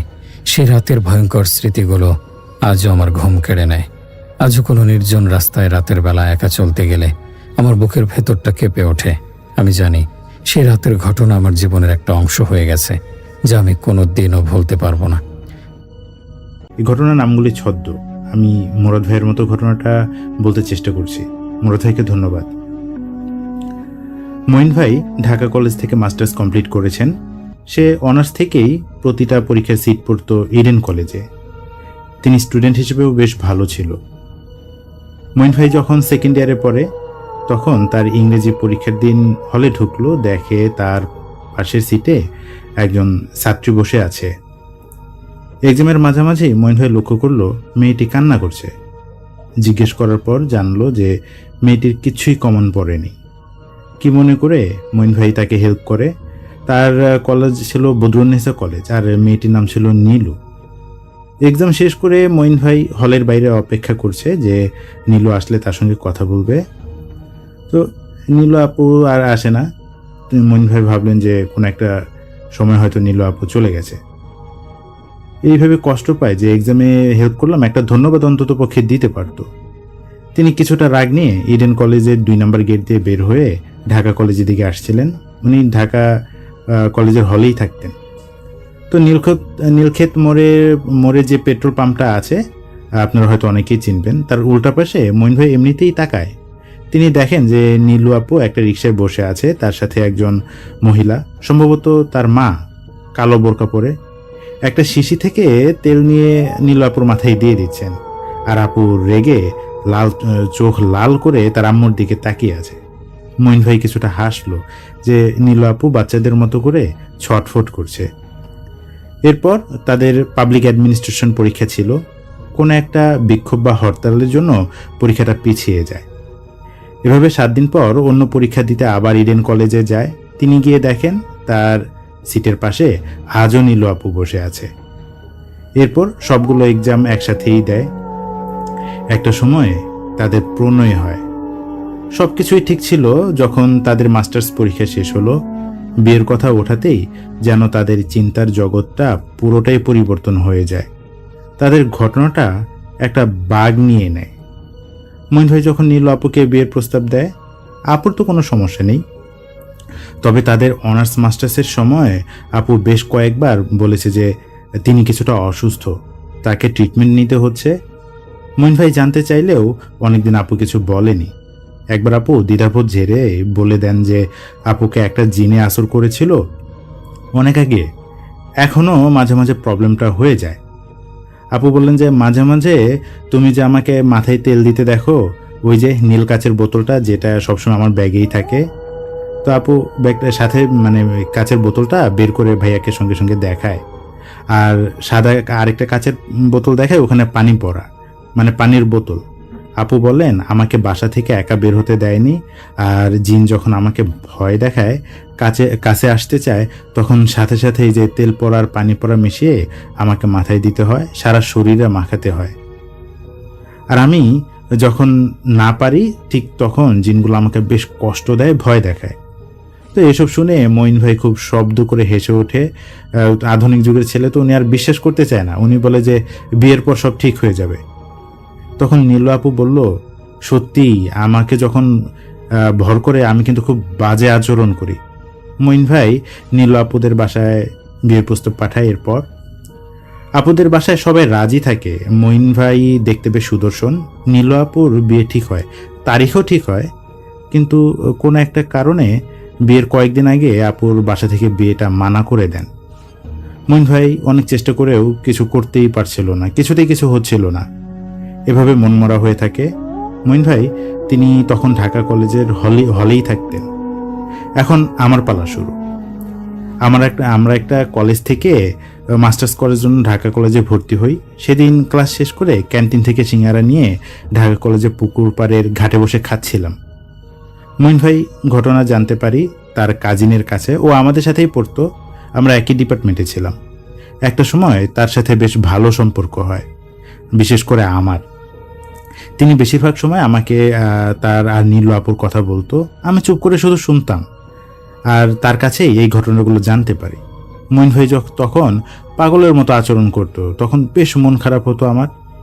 এর মাঝে কলেজ কিছুদিনের জন্য ছুটি হয়ে যায়, ভাইয়ার সাথে দেখা হয় না অনেক দিন। আমি ভাবছিলাম এর মাঝে একদিন মঈন ভাইয়ের সঙ্গে দেখা করব। তো ভাবতে ভাবতেই আমাদের বাসার কলিং বেলটা বেজে ওঠে। আমি দরজা খুলে দেখি মঈন ভাই। সে বাসায় আসে, আসার পর বলল যে আমার বাসায় সবাই তাকে চিনত। তো তিনি বললেন যে কলেজ যেহেতু বন্ধ আর আমরা কয়েকদিনের জন্য ঘুরতে যাচ্ছি সিলেটে। আমি তো কিছুই জানি না, আর ঘুরতে যাওয়ার কথা শুনে বেশ এক্সাইটেড ফিল করি। ভাইয়া বলল যে শাফিন যাবে আমাদের সাথে। শাফিন হলো আমাদের সেই বন্ধু আর মঈন ভাইয়ের কাজিন। বাসায় ঝামেলা হলেও পরে আমি ম্যানেজ করে ফেলি যে আমি তাদের সঙ্গে যাব। আমরা ঠিক করি ট্রেনে করে যাব। তো টিকিটও কাটা হয়। তো যেদিন রাতে আমাদের ট্রেন ছাড়বে, ঘন্টা দুয়েক আগে মঈন ভাই জানায় যে ট্রেনের টিকিট নিয়ে ঝামেলা হয়েছে, আমরা বাসে যাব। তো ওকে, নো প্রবলেম, বাসেই যাব। তো সেদিনের কথা জানতে চাইলাম যে শাফিন কোথায়। বললো যে টিকিট আনতে বাস স্ট্যান্ডে গেছে। তো কিছুক্ষণের মাঝে আমরা বাস স্ট্যান্ডে পৌঁছাই, দেখলাম সেখানে শাফিন নেই, তবে ঢাকা কলেজে আরও একজন বড় ভাইয়া দাঁড়িয়ে আছেন, হাতে টিকিট। তো উনি আমাকে একটা টিকিট হাতে দিয়ে বললো যে ভেতরে গিয়ে বস। তো আমার সিটে পরে হচ্ছে বাসের মধ্যখানে। আমি ভেতরে যাই। বাস ছাড়ার সময় হয়ে গেলেও মঈন ভাই তো আর বাসে ওঠে না, শাফিনও আসে না, কেউই আসে না। তো বাস যখন ছেড়ে দিল, নড়ে উঠলো, তখন মঈন ভাই দৌড়ে হন্তদন্ত করে বাসে উঠে। আর আমি দেখলাম যে মঈন ভাইয়ের সঙ্গে নীলু আপু। আমার তো পুরোটাই মাথা ঘুরে গেল। আচ্ছা, আমি কিছুই বুঝতে পারছি না, যে মনে মনে ভাবছি এখানে তাহলে আমি কেন থাকবো? এখানে তো শাফিনের থাকার কথা বা মঈন ভাইয়ের বন্ধুদের থাকার কথা। মঈন ভাই আমাকে চুপ থাকার ইশারা করলেন। আমি কিছু না বলে চুপ করে থাকি। আমি ভাবি যে মঈন ভাই কেন আমাকে সাথে নিল? আমার বাবা পুলিশে চাকরি করেন, এটি কি কারণ হতে পারে? নাকি আমরা যাচ্ছি শ্রীমঙ্গল, ওখানে আমাদের এক বন্ধু আছে, এটা কারণ হতে পারে? আমি ভাবছি অনেক কিছুই, ভাবছি যে কি হতে পারে। তবে মঈন ভাই আমাকে অন্ধের মতো বিশ্বাস করে, এটাই হয়তো একমাত্র কারণ। আমি যা বুঝলাম। যত ভাবছি আমাকে অজানা একটা ভয় পেয়েই বসছে, জানি না কিসের ভয়। প্রায় 3.5 ঘন্টা পর গিয়ে আমরা নামলাম শ্রীমঙ্গল শহরে। তখন প্রায় রাত 11টার মতো বাজে। নীলু আপু আর মঈন ভাইয়ের বিয়ে হয় সেদিন দুপুরে। তারা পালিয়ে বিয়ে করে। আত্মীয় স্বজন এতক্ষণে সবকিছু তোলপাড় করে ফেলছে। বাস থেকে নেমে নীলু আপুর সাথে পরিচয় করে দিলেন ভাইয়া আমাকে। তারপর এই বাসস্ট্যান্ডের পাশেই শহরেই একটা হোটেলে উঠি আমরা। তখন রাত 1টার বেশি বাজে। খেয়ে দিয়ে আমরা আমাদের নিজ নিজ রুমে চলে গেলাম। তো সকালবেলা উঠে নাস্তা করে ঘুরতে গেলাম। সারাদিন অনেক জায়গায় ঘুরলাম। সন্ধ্যায় আমি টেলিফোন বুথ থেকে শাফিনের কাছে ফোন দিলাম। শুনলাম যে নীলু আপুদের বাসা থেকে বেশ কিছু লোক মঈন ভাইয়ের খোঁজে আসছিল। তারা নাকি পুলিশ, থানা সব কিছুই করেছে। মঈন ভাই আর নীলু আপুকে পুলিশ খুঁজছে। আমি মঈন ভাইকে বললাম, তিনি বললেন কি আর করা যায়। তখন আমরা প্ল্যান করলাম যে শহরের দিকটা না থেকে একটু ভেতরের দিকে যাব। আমাদের যে বন্ধু শ্রীমঙ্গলে থাকে তার বাসায় যাব। ওর নাম সোহেল। যেহেতু আমি আগে সোহেলের বাসায় গিয়েছিলাম, আমি ওর বাসায় চিনতাম। গ্রামের নাম সাদগা। শ্রীমঙ্গলেই ওদের গ্রামটা, ভেতরের দিকে। ওর বাসায় যায় রাত 10টার দিকে। 10টার পর শহর থেকে ভেতরের দিকে, অনেকটা ভেতরের দিকে ওর গ্রাম। আমরা বেবি ট্যাক্সি, রিক্সা, ওপরে কিছুটা পথ পায়ে হেঁটে গেলাম ওর বাসায়। সমস্যা হলো এলাকায় ঢোকার পর ওর বাসা খুঁজে পাচ্ছিলাম না। তো শীতের আমেজ, চারদিকে কিছুটা কুয়াশা। অনেকদিন পর আসার জন্য কেমন গোলায় গিয়ে ফেলছিলাম আর কি ঠিকানাটা। কয়েকটা বাসায় জিজ্ঞেস করে সোহেলের বাসা পেয়ে গেলাম। তো আমার বন্ধু মঈন ভাইকে চিনে, একসাথে অনেক আড্ডা দিয়েছি। আমাদের দেখে ও যার পর্যায়ে অবাক হয়ে যায়। রাতে আমরা ওর বাসায়ই থাকি। সোহেলের বাসায় সেদিন কোন একটা প্রোগ্রাম ছিল, বেশ অনেক মেহমান আসে। তো তখন আমরা করি কি, সোহেলের চাচাতো ভাইয়ের বাসায় যাই। তো মঈন ভাই আর আপুর জন্য আলাদা একটা রুম দেয়া হয়। আর আমরা ওর রুম থেকে প্রায় 10-12 ফিট দূরে ফ্লোরিং করে আছে আমি, সোহেল আর চাচাতো ভাই। তো তখন মাঝরাত হঠাৎ মঈন ভাই দৌড়ে এসে আমাকে ঘুম থেকে ডেকে তোলে, বলেন যে নীলু আপু শরীর খারাপ করছে, আপু কেমন জানি করছে। আমি সোহেল দৌড়ে ভাইয়ার সাথে রুমে যাই। গিয়ে দেখি যে আপুকে চেনেই যাচ্ছে না। চুলগুলো এলোমেলো, টকটকে লাল চোখ, খাটের উপর হাঁটু গেড়ে বসে আছে, তার হাতে একটা ছুরি। আপু ছুরিটার দিকে তাকিয়ে আছে। হঠাৎ করেই পুরুষালী কণ্ঠে বলছে যে খুব সাহস হয়েছে তোদেরকে না, মানা করেছিলাম না বিয়ে করতে, কলিজা কত বড় হইছে দেখবি, আয় বুকটা চিরে দেখাই কত বড় কলিজা হইছে। সত্যি সত্যি নীলু আপু ওই ছুরিটা দিয়ে তার গলা থেকে বুকের উপর দিকে একটা আঁচড় দেয়। তো গলার লকেট আর চেইন থাকার ফলে তেমন ভাবে কাটেনি। মঈন ভাই একটা লাফ দিয়ে আপুর উপর গিয়ে পড়ে আর হাতটা ধরে ফেলে। আপু সজোরে হাতটা টান দেয় আর মঈন ভাইয়ের হাতটা এর জন্য একদম আড়াআড়ি ভাবে মাঝখানে অনেকটা কেটে যায়। নীলু আপু হঠাৎ করে এই ভয়ঙ্কর কণ্ঠে এত জোরে চিৎকার করতে থাকে যে বাসার সবার ঘুম ভেঙে যায়। আন্টি দৌড়ে আসে। এসে আন্টি বুঝতে পারে যে কোন একটা সমস্যা। সে আন্টি নীলু আপুর দিকে তাকিয়ে একটা ধমক দেয়। তিনি বলেন যে আপনি এমন করবেন না, এটা একটা ভদ্র বাড়ি, যা হবার পরে হবে, এখন এই মেয়েকে ছেড়ে দেন। আর নীলু আপু আন্টিকে ব্যঙ্গ করে শয়তানির একটা কণ্ঠ করে বলে, কি ভদ্র বাড়ি, তুই জানিস এরা কি করছে, বলেই হাসতে থাকে। আন্টি বেশ পরহেজগার একজন মানুষ ছিলেন। তিনি জোরে জোরে আয়াতুল কুরসি পড়তে থাকেন। ধীরে ধীরে আপুর কাছে যায় আর মঈন ভাইকে ইশারাই করে যে দূরে সরে যেতে বলে মঈন ভাইকে। আন্টি কাছে গিয়ে বেশ কিছু সূরা পড়ে আপুকে ফু দেন, পানি পরে খাইয়ে দেন। আর আন্টির রুম থেকে একটা বোতল নিয়ে আসেন, তেলের বোতল, পরা তেলের বোতল। তো সেই তেলটা আপুর গায়ে মেখে দেন। তখনকার মতো আপু কিছুটা সুস্থ হয়ে কিছুটা শান্ত হয়। আপুর গলা থেকে রক্ত ঝরছিল, ভাইয়ার হাত থেকেও রক্ত ঝরছিল। ছুরিটা রাখা ছিল টেবিলে। আসলে সোহেলদের বাসায় একটা অনুষ্ঠান হচ্ছিল, কাজ করে ছুরিটা টেবিলের উপর রাখা হয় আর সরানো হয়নি। সকাল 10টার দিকে আপু ঘুম থেকে উঠে। এতগুলো মানুষের মাঝে রাতে এমন একটা ঘটনা ঘটলো। মঈন ভাই ভীষণ গিল্টি ফিল করছে। আর আপু এখন স্বাভাবিকভাবে তেমন কোনো সমস্যা হয়নি এবং গলাও তেমন একটা কাটেনি, কিন্তু মঈন ভাইয়ের হাত বেশ জখম হয়ে আছে। আপু বলল তার তেলের নীল বোতল আর সাদা পানির বোতলটা গতকাল ঘুরতে হারিয়ে গেছে। আর এর মাঝে আন্টি আসেন। তিনি বলে যে রাতে যা হয়েছে ভালো হয়নি, তোমাদের আরো সাবধানে থাকতে হবে। আন্টি আপুকে আরো কিছু কথা বলেন, কিছু নিয়ম বলে দেন। বলে রাখি আসলে সোহেলদের বাসার খুব কাছেই চা বাগান ছিল। ওখানে অনেক চা শ্রমিকে কাজ করেন। বেশ নামকরা কয়েকটা চায়ের ফ্যাক্টরিও আছে ওখানে। ওখানে সুন্দর একটা ডাক বাংলো আছে। তো ডাক বাংলোটা সাধারণ মানুষের জন্য উন্মুক্ত ছিল না, সোহেলদের বাসায় আরও অনেক মেহমান চলে আসে এর মাঝে। আর ওরা বেশ প্রভাবশালী থাকাতে সেদিন আমাদের থাকার ব্যবস্থা হয় সেই বাংলোতে। আমি, সোহেল আর ভাইয়ারা রাতে থাকবো ওখানে। আর যেহেতু একটা প্রবলেম হয়েছিল গত রাতে, তাই আজ সাথে আলভি নামে এক ভাইকে আমরা সাথে নিই। সন্ধ্যার দিকে আমরা ওই বাংলোতে যাচ্ছি। প্রায় 15-20 মিনিট হাঁটার পথ আর কি। তো বাড়ি থেকে কিছুটা দূরে চায়ের বাগান, বুক সমান চা গাছ হয়েছে, সুন্দর দৃশ্য।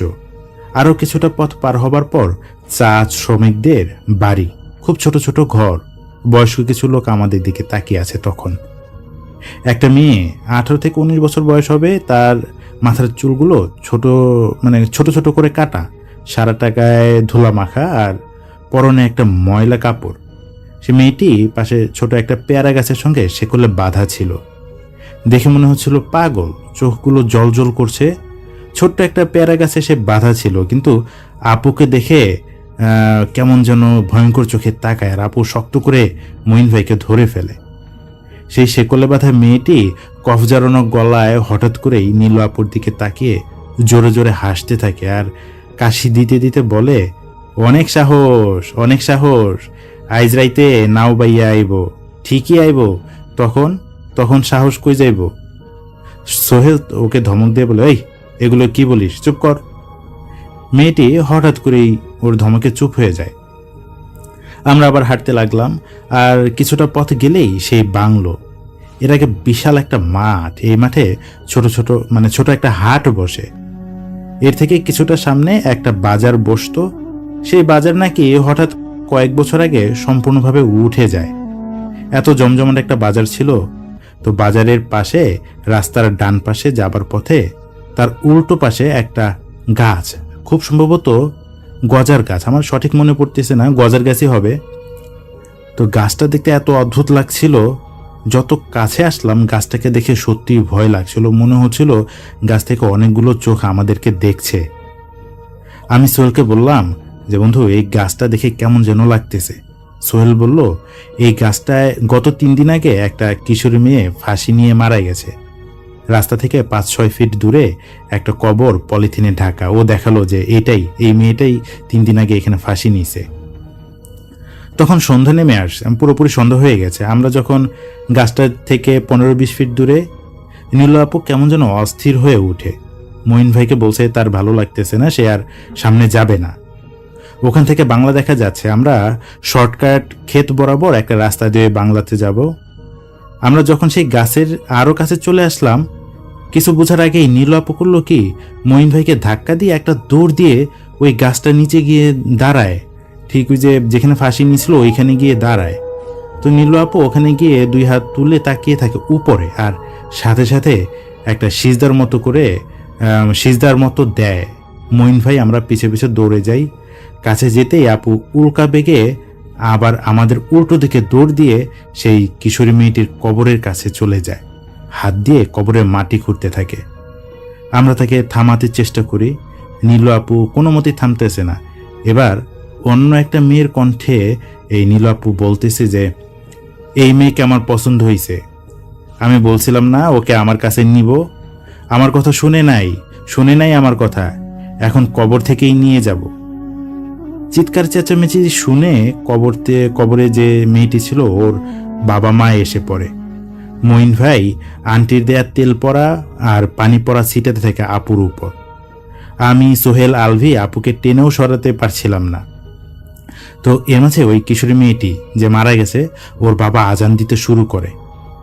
আজানের সাথে সাথেই নীলু আপু চুপ হয়ে যায়। অবশ্য সে এলাকায় হিন্দু ধর্মাবলম্বীদের সংখ্যা বেশি, অল্প পরিমাণে মুসলমান থাকে।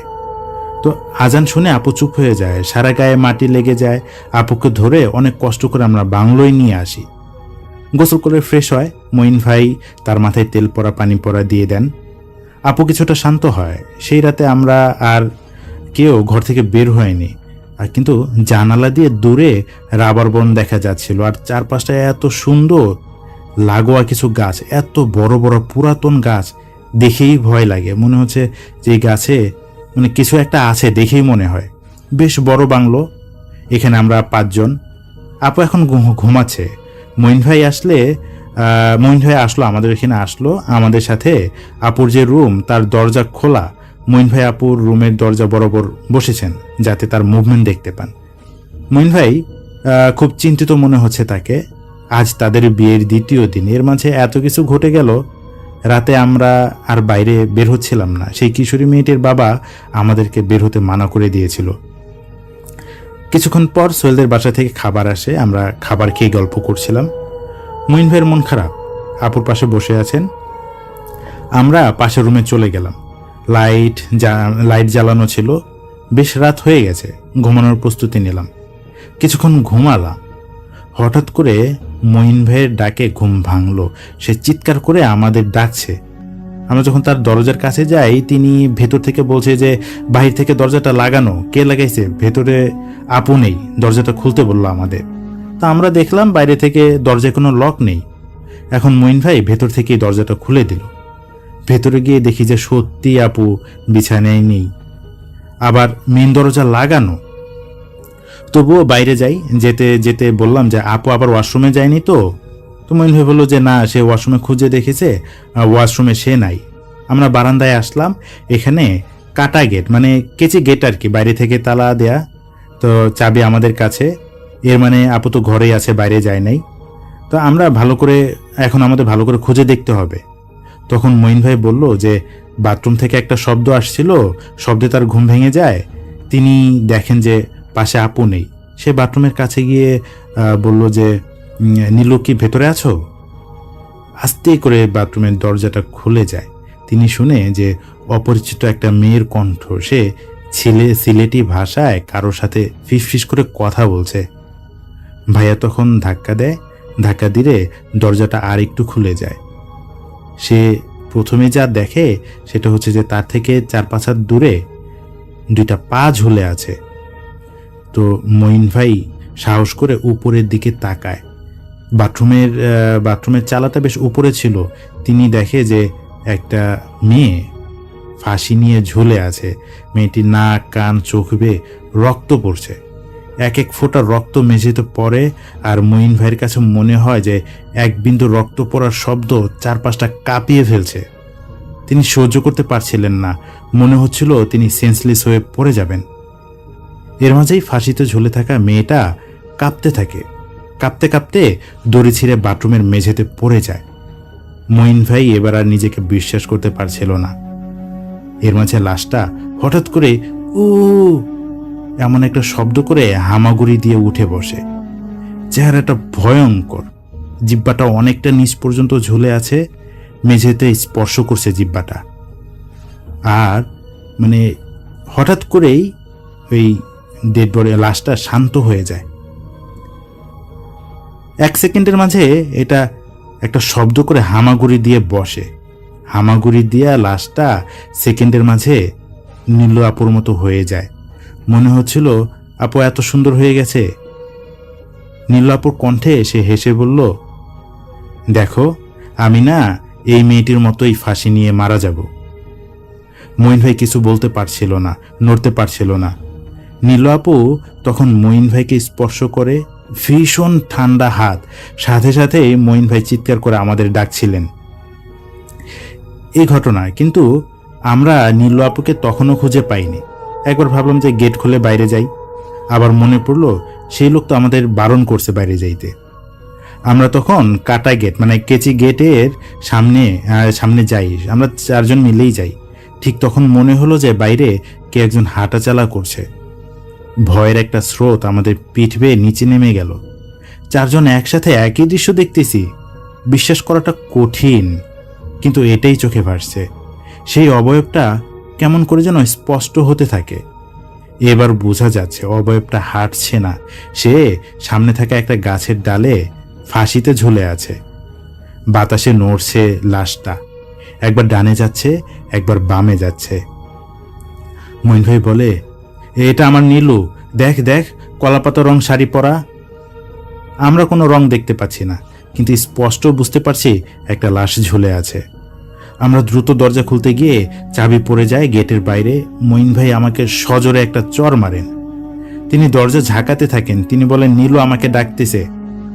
মঈন ভাইকে শান্ত করা যাচ্ছিল না। এমন সময় বাথরুমের দরজা খোলার শব্দ হয়। মঈন ভাইয়া দৌড়ে ভেতরে যায়। আমরা পিছু পিছু যাই। গিয়ে দেখি নীলু আপু বাথরুম থেকে বের হলো মাত্র।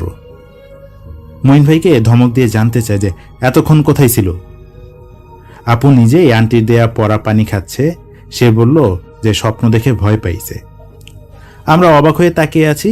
সেই কি হচ্ছে আমরা বুঝতেছি না। সেই রাতে আর আমরা ঘুমাইনি। মেন গেট যাবার সাহস হচ্ছিল না। তারপরেও 3 জন মিলে যাই। এবার বাইরে কোনো অবয়ব ছিল না। আমরা চাবি না খুঁজে ভেতরের দরজা চলে আসি। দরজা আটকিয়ে দেই, সামনে দরজাটা। চিন্তা করি যে সকালবেলা এখান থেকে চলে যাব, যা হবার হবে, ঢাকায় চলে যাব। আমরা সেটাতে আর ঘুমাই না। সকালবেলায় মঈন ভাইয়ের ভীষণ জ্বর আসে, নীলু আপুর জ্বর আসে, এমনকি আমারও জ্বর চলে আসে। সোহেল তার সকল কাজ ফেলে আমাদের পাশে থাকেন, আলভিও থাকে। সেদিন আর কোনো প্রবলেম হয় নাই। এভাবে বিকেলে সোহেল এক কাজে ওদের বাসায় যায়। ওদের বাসা থেকেই আসছিল, আমাদের খাবার নিয়ে আসছিল, আমাদের বাসায় যেতে বলে। কিন্তু এমন অসুস্থতা নিয়ে কিভাবে তাদের আর বিড়ম্বনায় ফেলি, এমনিতেই খুব ঝামেলা হয়েছে তাদের সাথে। সোহেল সন্ধ্যার পর খাবার নিয়ে আসে। নীলু আপু, মঈন ভাই আর আমি গল্প করছিলাম। আজ যেন আপু একদম সুস্থ, খুব হাসি খুশি। তিনি বললেন যে ছোটবেলায় কোন একটা জিন তাকে আসর করেছিল, সে এখনো আছে। তেল আর পানি পড়াটা যদি না হারাতো তাহলে আর এই সমস্যার মাঝে পড়তে হতো না। তো সোহেল আসার পর আমরা একসাথে খাবার খেলাম। আলোচনায় সিদ্ধান্ত হলো সকালের ট্রেনে আমরা ঢাকায় ব্যাক করব। আপু আর ভাইয়া তাদের বাবা মার কাছে ক্ষমা চাইবে। আর শেষ 2 দিন যে ঝামেলা হলো তার একটা তো সমাধান করতেই হবে। সেদিন রাত না জেগে আমরা শুয়ে পড়ি। ঘুম গভীর হয়। এমন সময় কি ভীষণ একটা শব্দে ভেতরের দরজাটা খুলে যায়। আমরা লাফিয়ে বিছানায় উঠি। দেখলাম মঈন ভাই দৌড়ে গেটের দিকে যাচ্ছে। আমরাও দৌড় দিলাম। দেখলাম মেন গেটের তালা খুলে নীলু আপু দৌড়ে দৌড়ে সামনে যাচ্ছে আর পেছনে যাচ্ছে মঈন ভাই। মঈন ভাই জোরে জোরে তাকে ডাকছে আর তার পেছনে যাচ্ছে আমরা 3 জন। সেই শর্টকাট রাস্তার মাঝ দিয়ে নীলু আপু যাচ্ছে। মঈন ভাই খুব জোরে দৌড়েও আপুকে ধরতে পারছে না। আমরাও যাচ্ছি পেছন পেছন। আপু ঠিক সেই কিশোরী মেয়েটির কবরের উপর গিয়ে বসে। 2 হাত দিয়ে কবরটা আঁচড় কাটতে থাকে, আঁচড়ে মাটি সরাতে থাকে। আমরাও পৌঁছে যাই কাছে।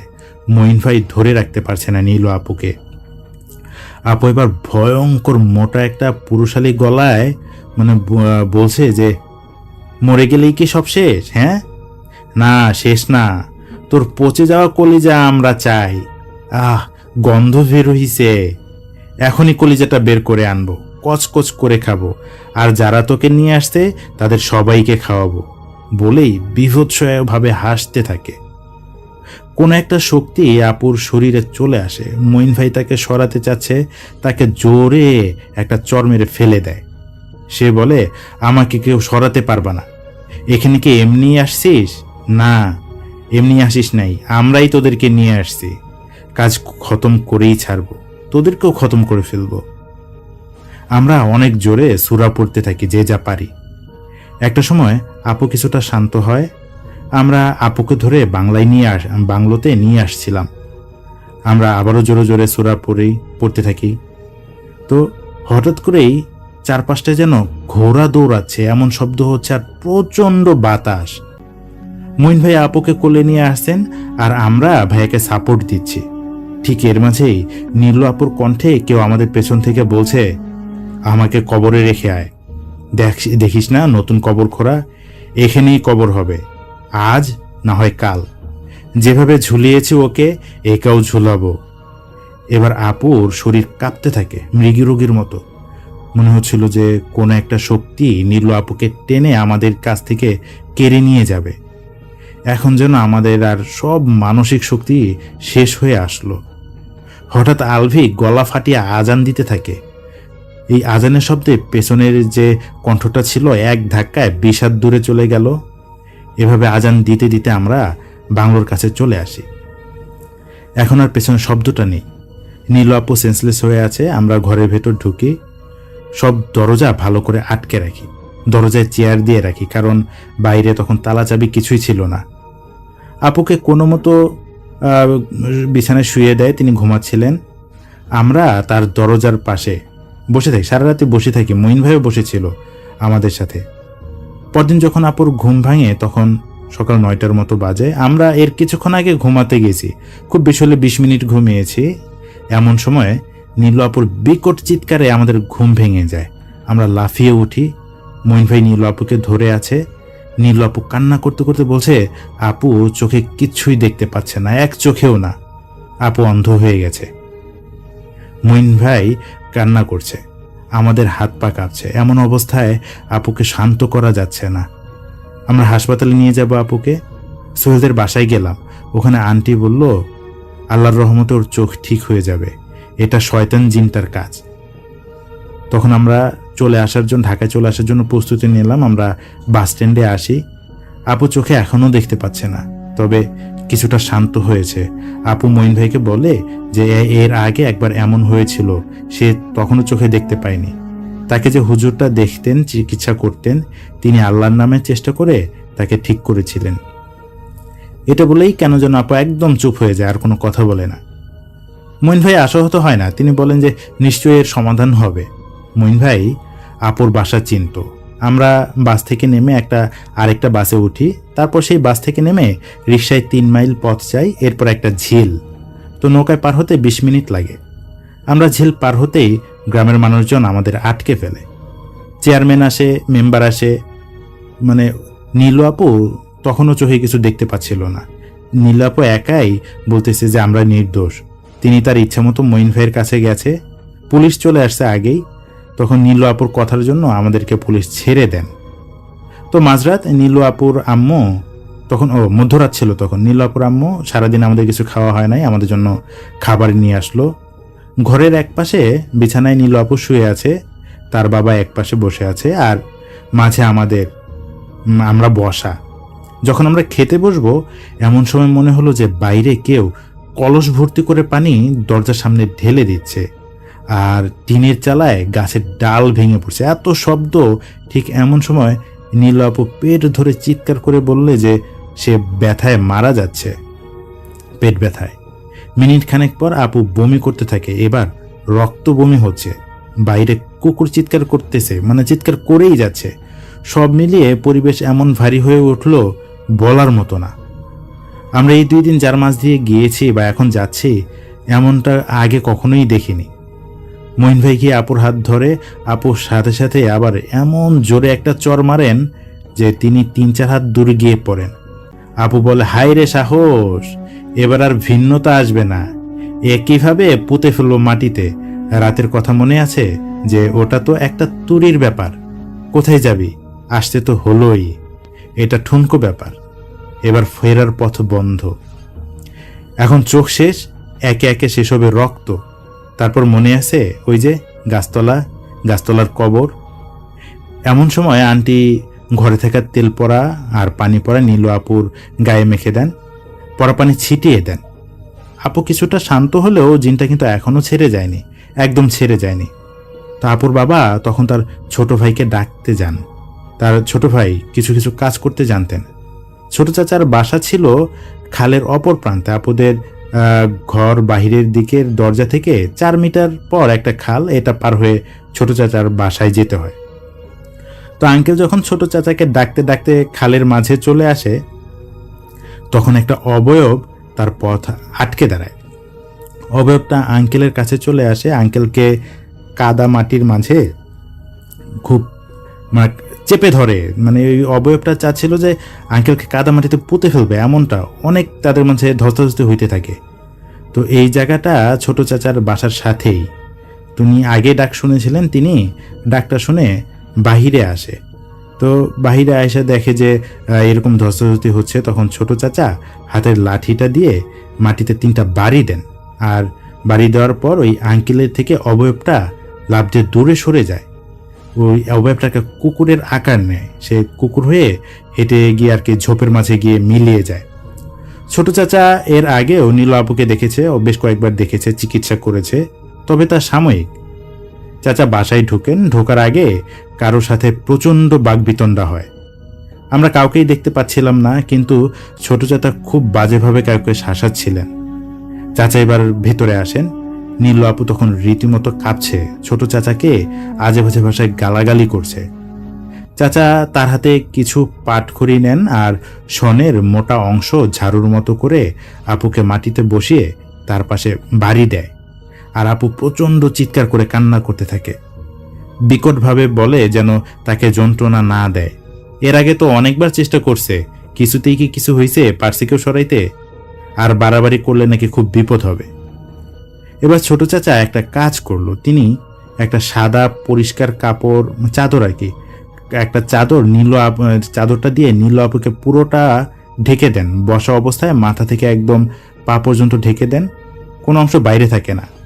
চাচা হাতে এক মুঠো ধূপ নেন, পাটখড়িতে আগুন নিয়ে নীল আপুর উপর ধরেন।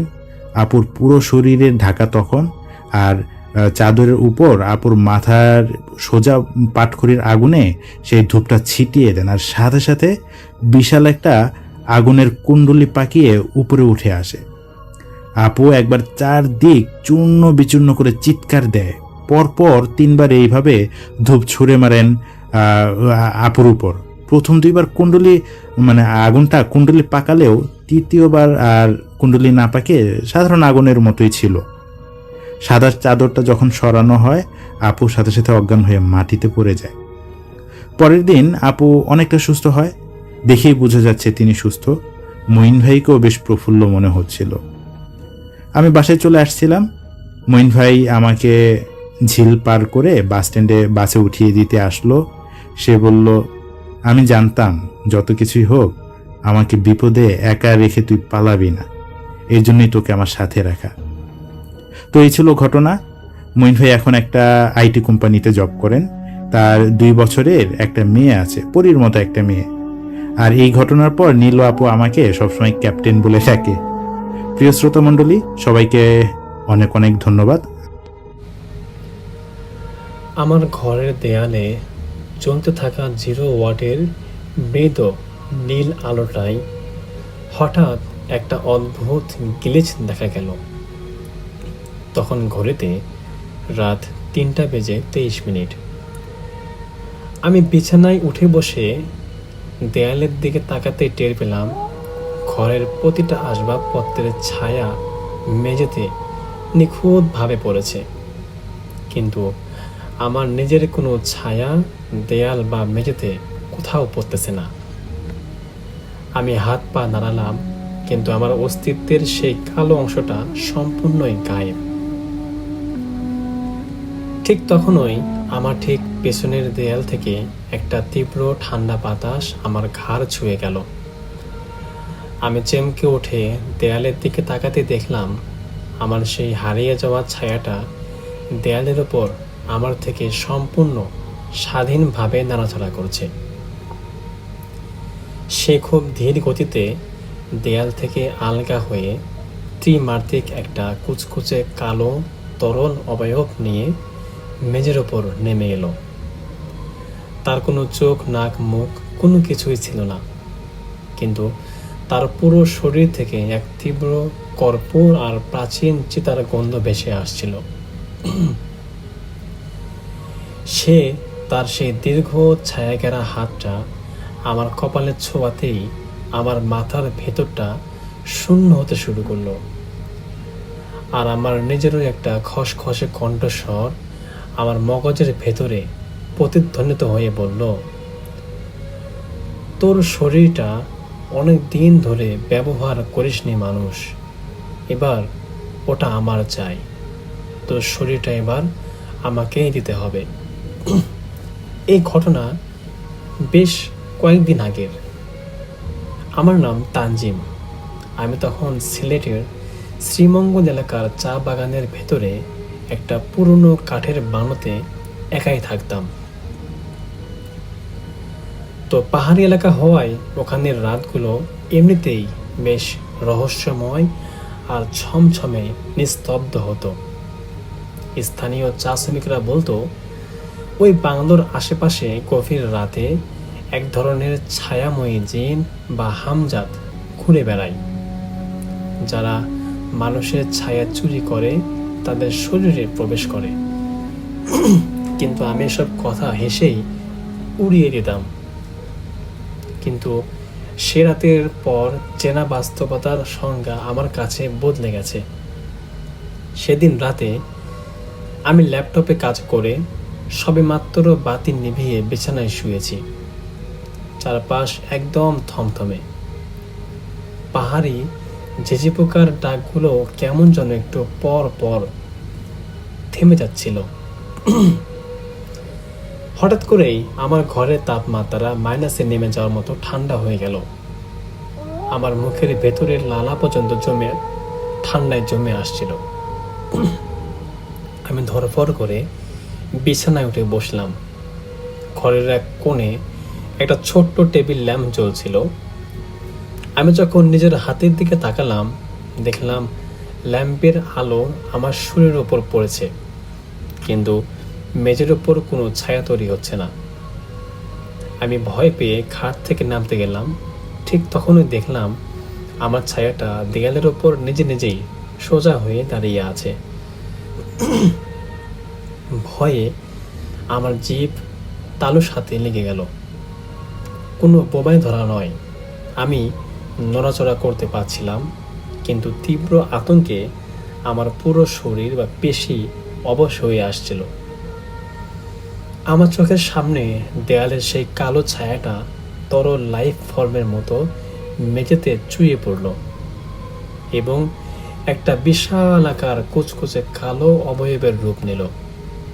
তার নির্দিষ্ট কোনো অবয়ব ছিল না, কিন্তু সে যখন আমার দিকে এগিয়ে এলো, আমার মনে হলো একটা জীবন্ত অন্ধকার আমাকে গিলে ফেলেছে।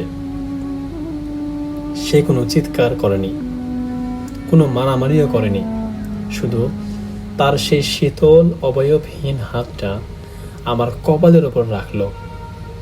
সেই স্পর্শে কোনো শারীরিক ব্যথাও ছিল না, কিন্তু আমি টের পাচ্ছিলাম আমার মস্তিষ্ক থেকে আমার নিজের নাম, আমার মায়ের মুখ, আমার চেনা পৃথিবীর সব স্মৃতি একে একে যেন মুছেই চলছে। সে আমার মস্তিষ্কটাকে একটা ফাঁকা হার্ড ডিস্ক বানিয়ে দিচ্ছিল, যাতে সে নিজে আমার শরীরের স্থায়ীভাবে বাস করতে পারে। আমি বুঝতে পারলাম এই জিনটি আসলে মানুষকে ধরে না। সে মানুষের পরিচয়টা চুরি করে নিজে মানুষ সেজে পৃথিবীতে ঘুরে বেড়ায়। যখন আমি আমার নিজের নামটাও প্রায় ভুলে যাচ্ছিলাম, তখন শেষ মুহূর্তে আমার অবচেতন মন থেকে তীব্র এক আকুতিতে আল্লাহর অস্তিত্বের কথা মনে পড়ল। আমি মনে মনে সর্বোচ্চ শক্তিতে আল্লাহর নাম জপতে লাগলাম। অলৌকিকভাবে সেই অত্যাধিক শক্তির ধাক্কায় সেই ছায়া সত্তাটি এক ঝটকায় আমার কপাল থেকে হাত ছড়িয়ে নিল এবং বিকট তপ্ত বাতাসের ঝাপটার মতো ঘরের জানালা ভেঙেই অন্ধকারের মধ্যে মিলিয়ে গেল।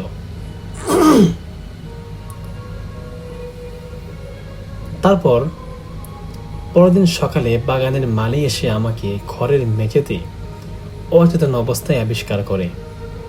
আমার জ্ঞান ফিরতে প্রায় 3 দিন সময় লেগেছিল। ডাক্তাররা বলেছিলেন আমার তীব্র স্মৃতিভ্রম বা মেমোরি লস হয়েছে, যার কোনো বৈজ্ঞানিক ব্যাখ্যা ডাক্তারগণ দিতে পারেনি। যদিও আমি এখন সুস্থ এবং আমার স্মৃতিও পুরোপুরি ফিরে আসছে, কিন্তু আজও রাতে ঘুমানোর সময় যদি কোনো আলোর বিপরীতে আমার নিজের ছায়া দেয়ালের উপর নড়াচড়া করে, তখনই আমার বুকটা ধরফর করে ওঠে। আমার মনে হয় দেয়ালের সেই কালো অংশটা আমার ছায়া নয়, ওটা সেই রূপহীন জিনটা যে আজও আমার দিকে তাকিয়ে ফিসফিস করে বলছে, অর্ধেক তো নিয়েই নিয়েছিলাম, বাকি অর্ধেক নিতে খুব জলদি আমি ফিরে আসব। তো এই ছিল ভাই আজকের ঘটনা। আশা করছি আপনাদের আজকের ঘটনা ভালো লেগেছে। যদি ভালো লাগে আপনারা অবশ্যই লাইক, কমেন্ট, শেয়ার করবেন। এবং যদি আপনাদের মধ্যে এমন কেউ থাকেন যার সাথে এরকম কোনো ভয়ঙ্কর ঘটনা ঘটে গিয়েছে, আপনারা অবশ্যই আমাদেরকে কমেন্ট করে জানাবেন অথবা আমাদের মেইল করবেন। হতে পারে পরবর্তী ঘটনা আপনারটাই কালেক্ট করা হবে। সো আজকের মতো এখানে বিদায় নিচ্ছি। দেখা হবে পরবর্তী কোনো এপিসোডে। আল্লাহ হাফেজ, গুড নাইট সবাইকে।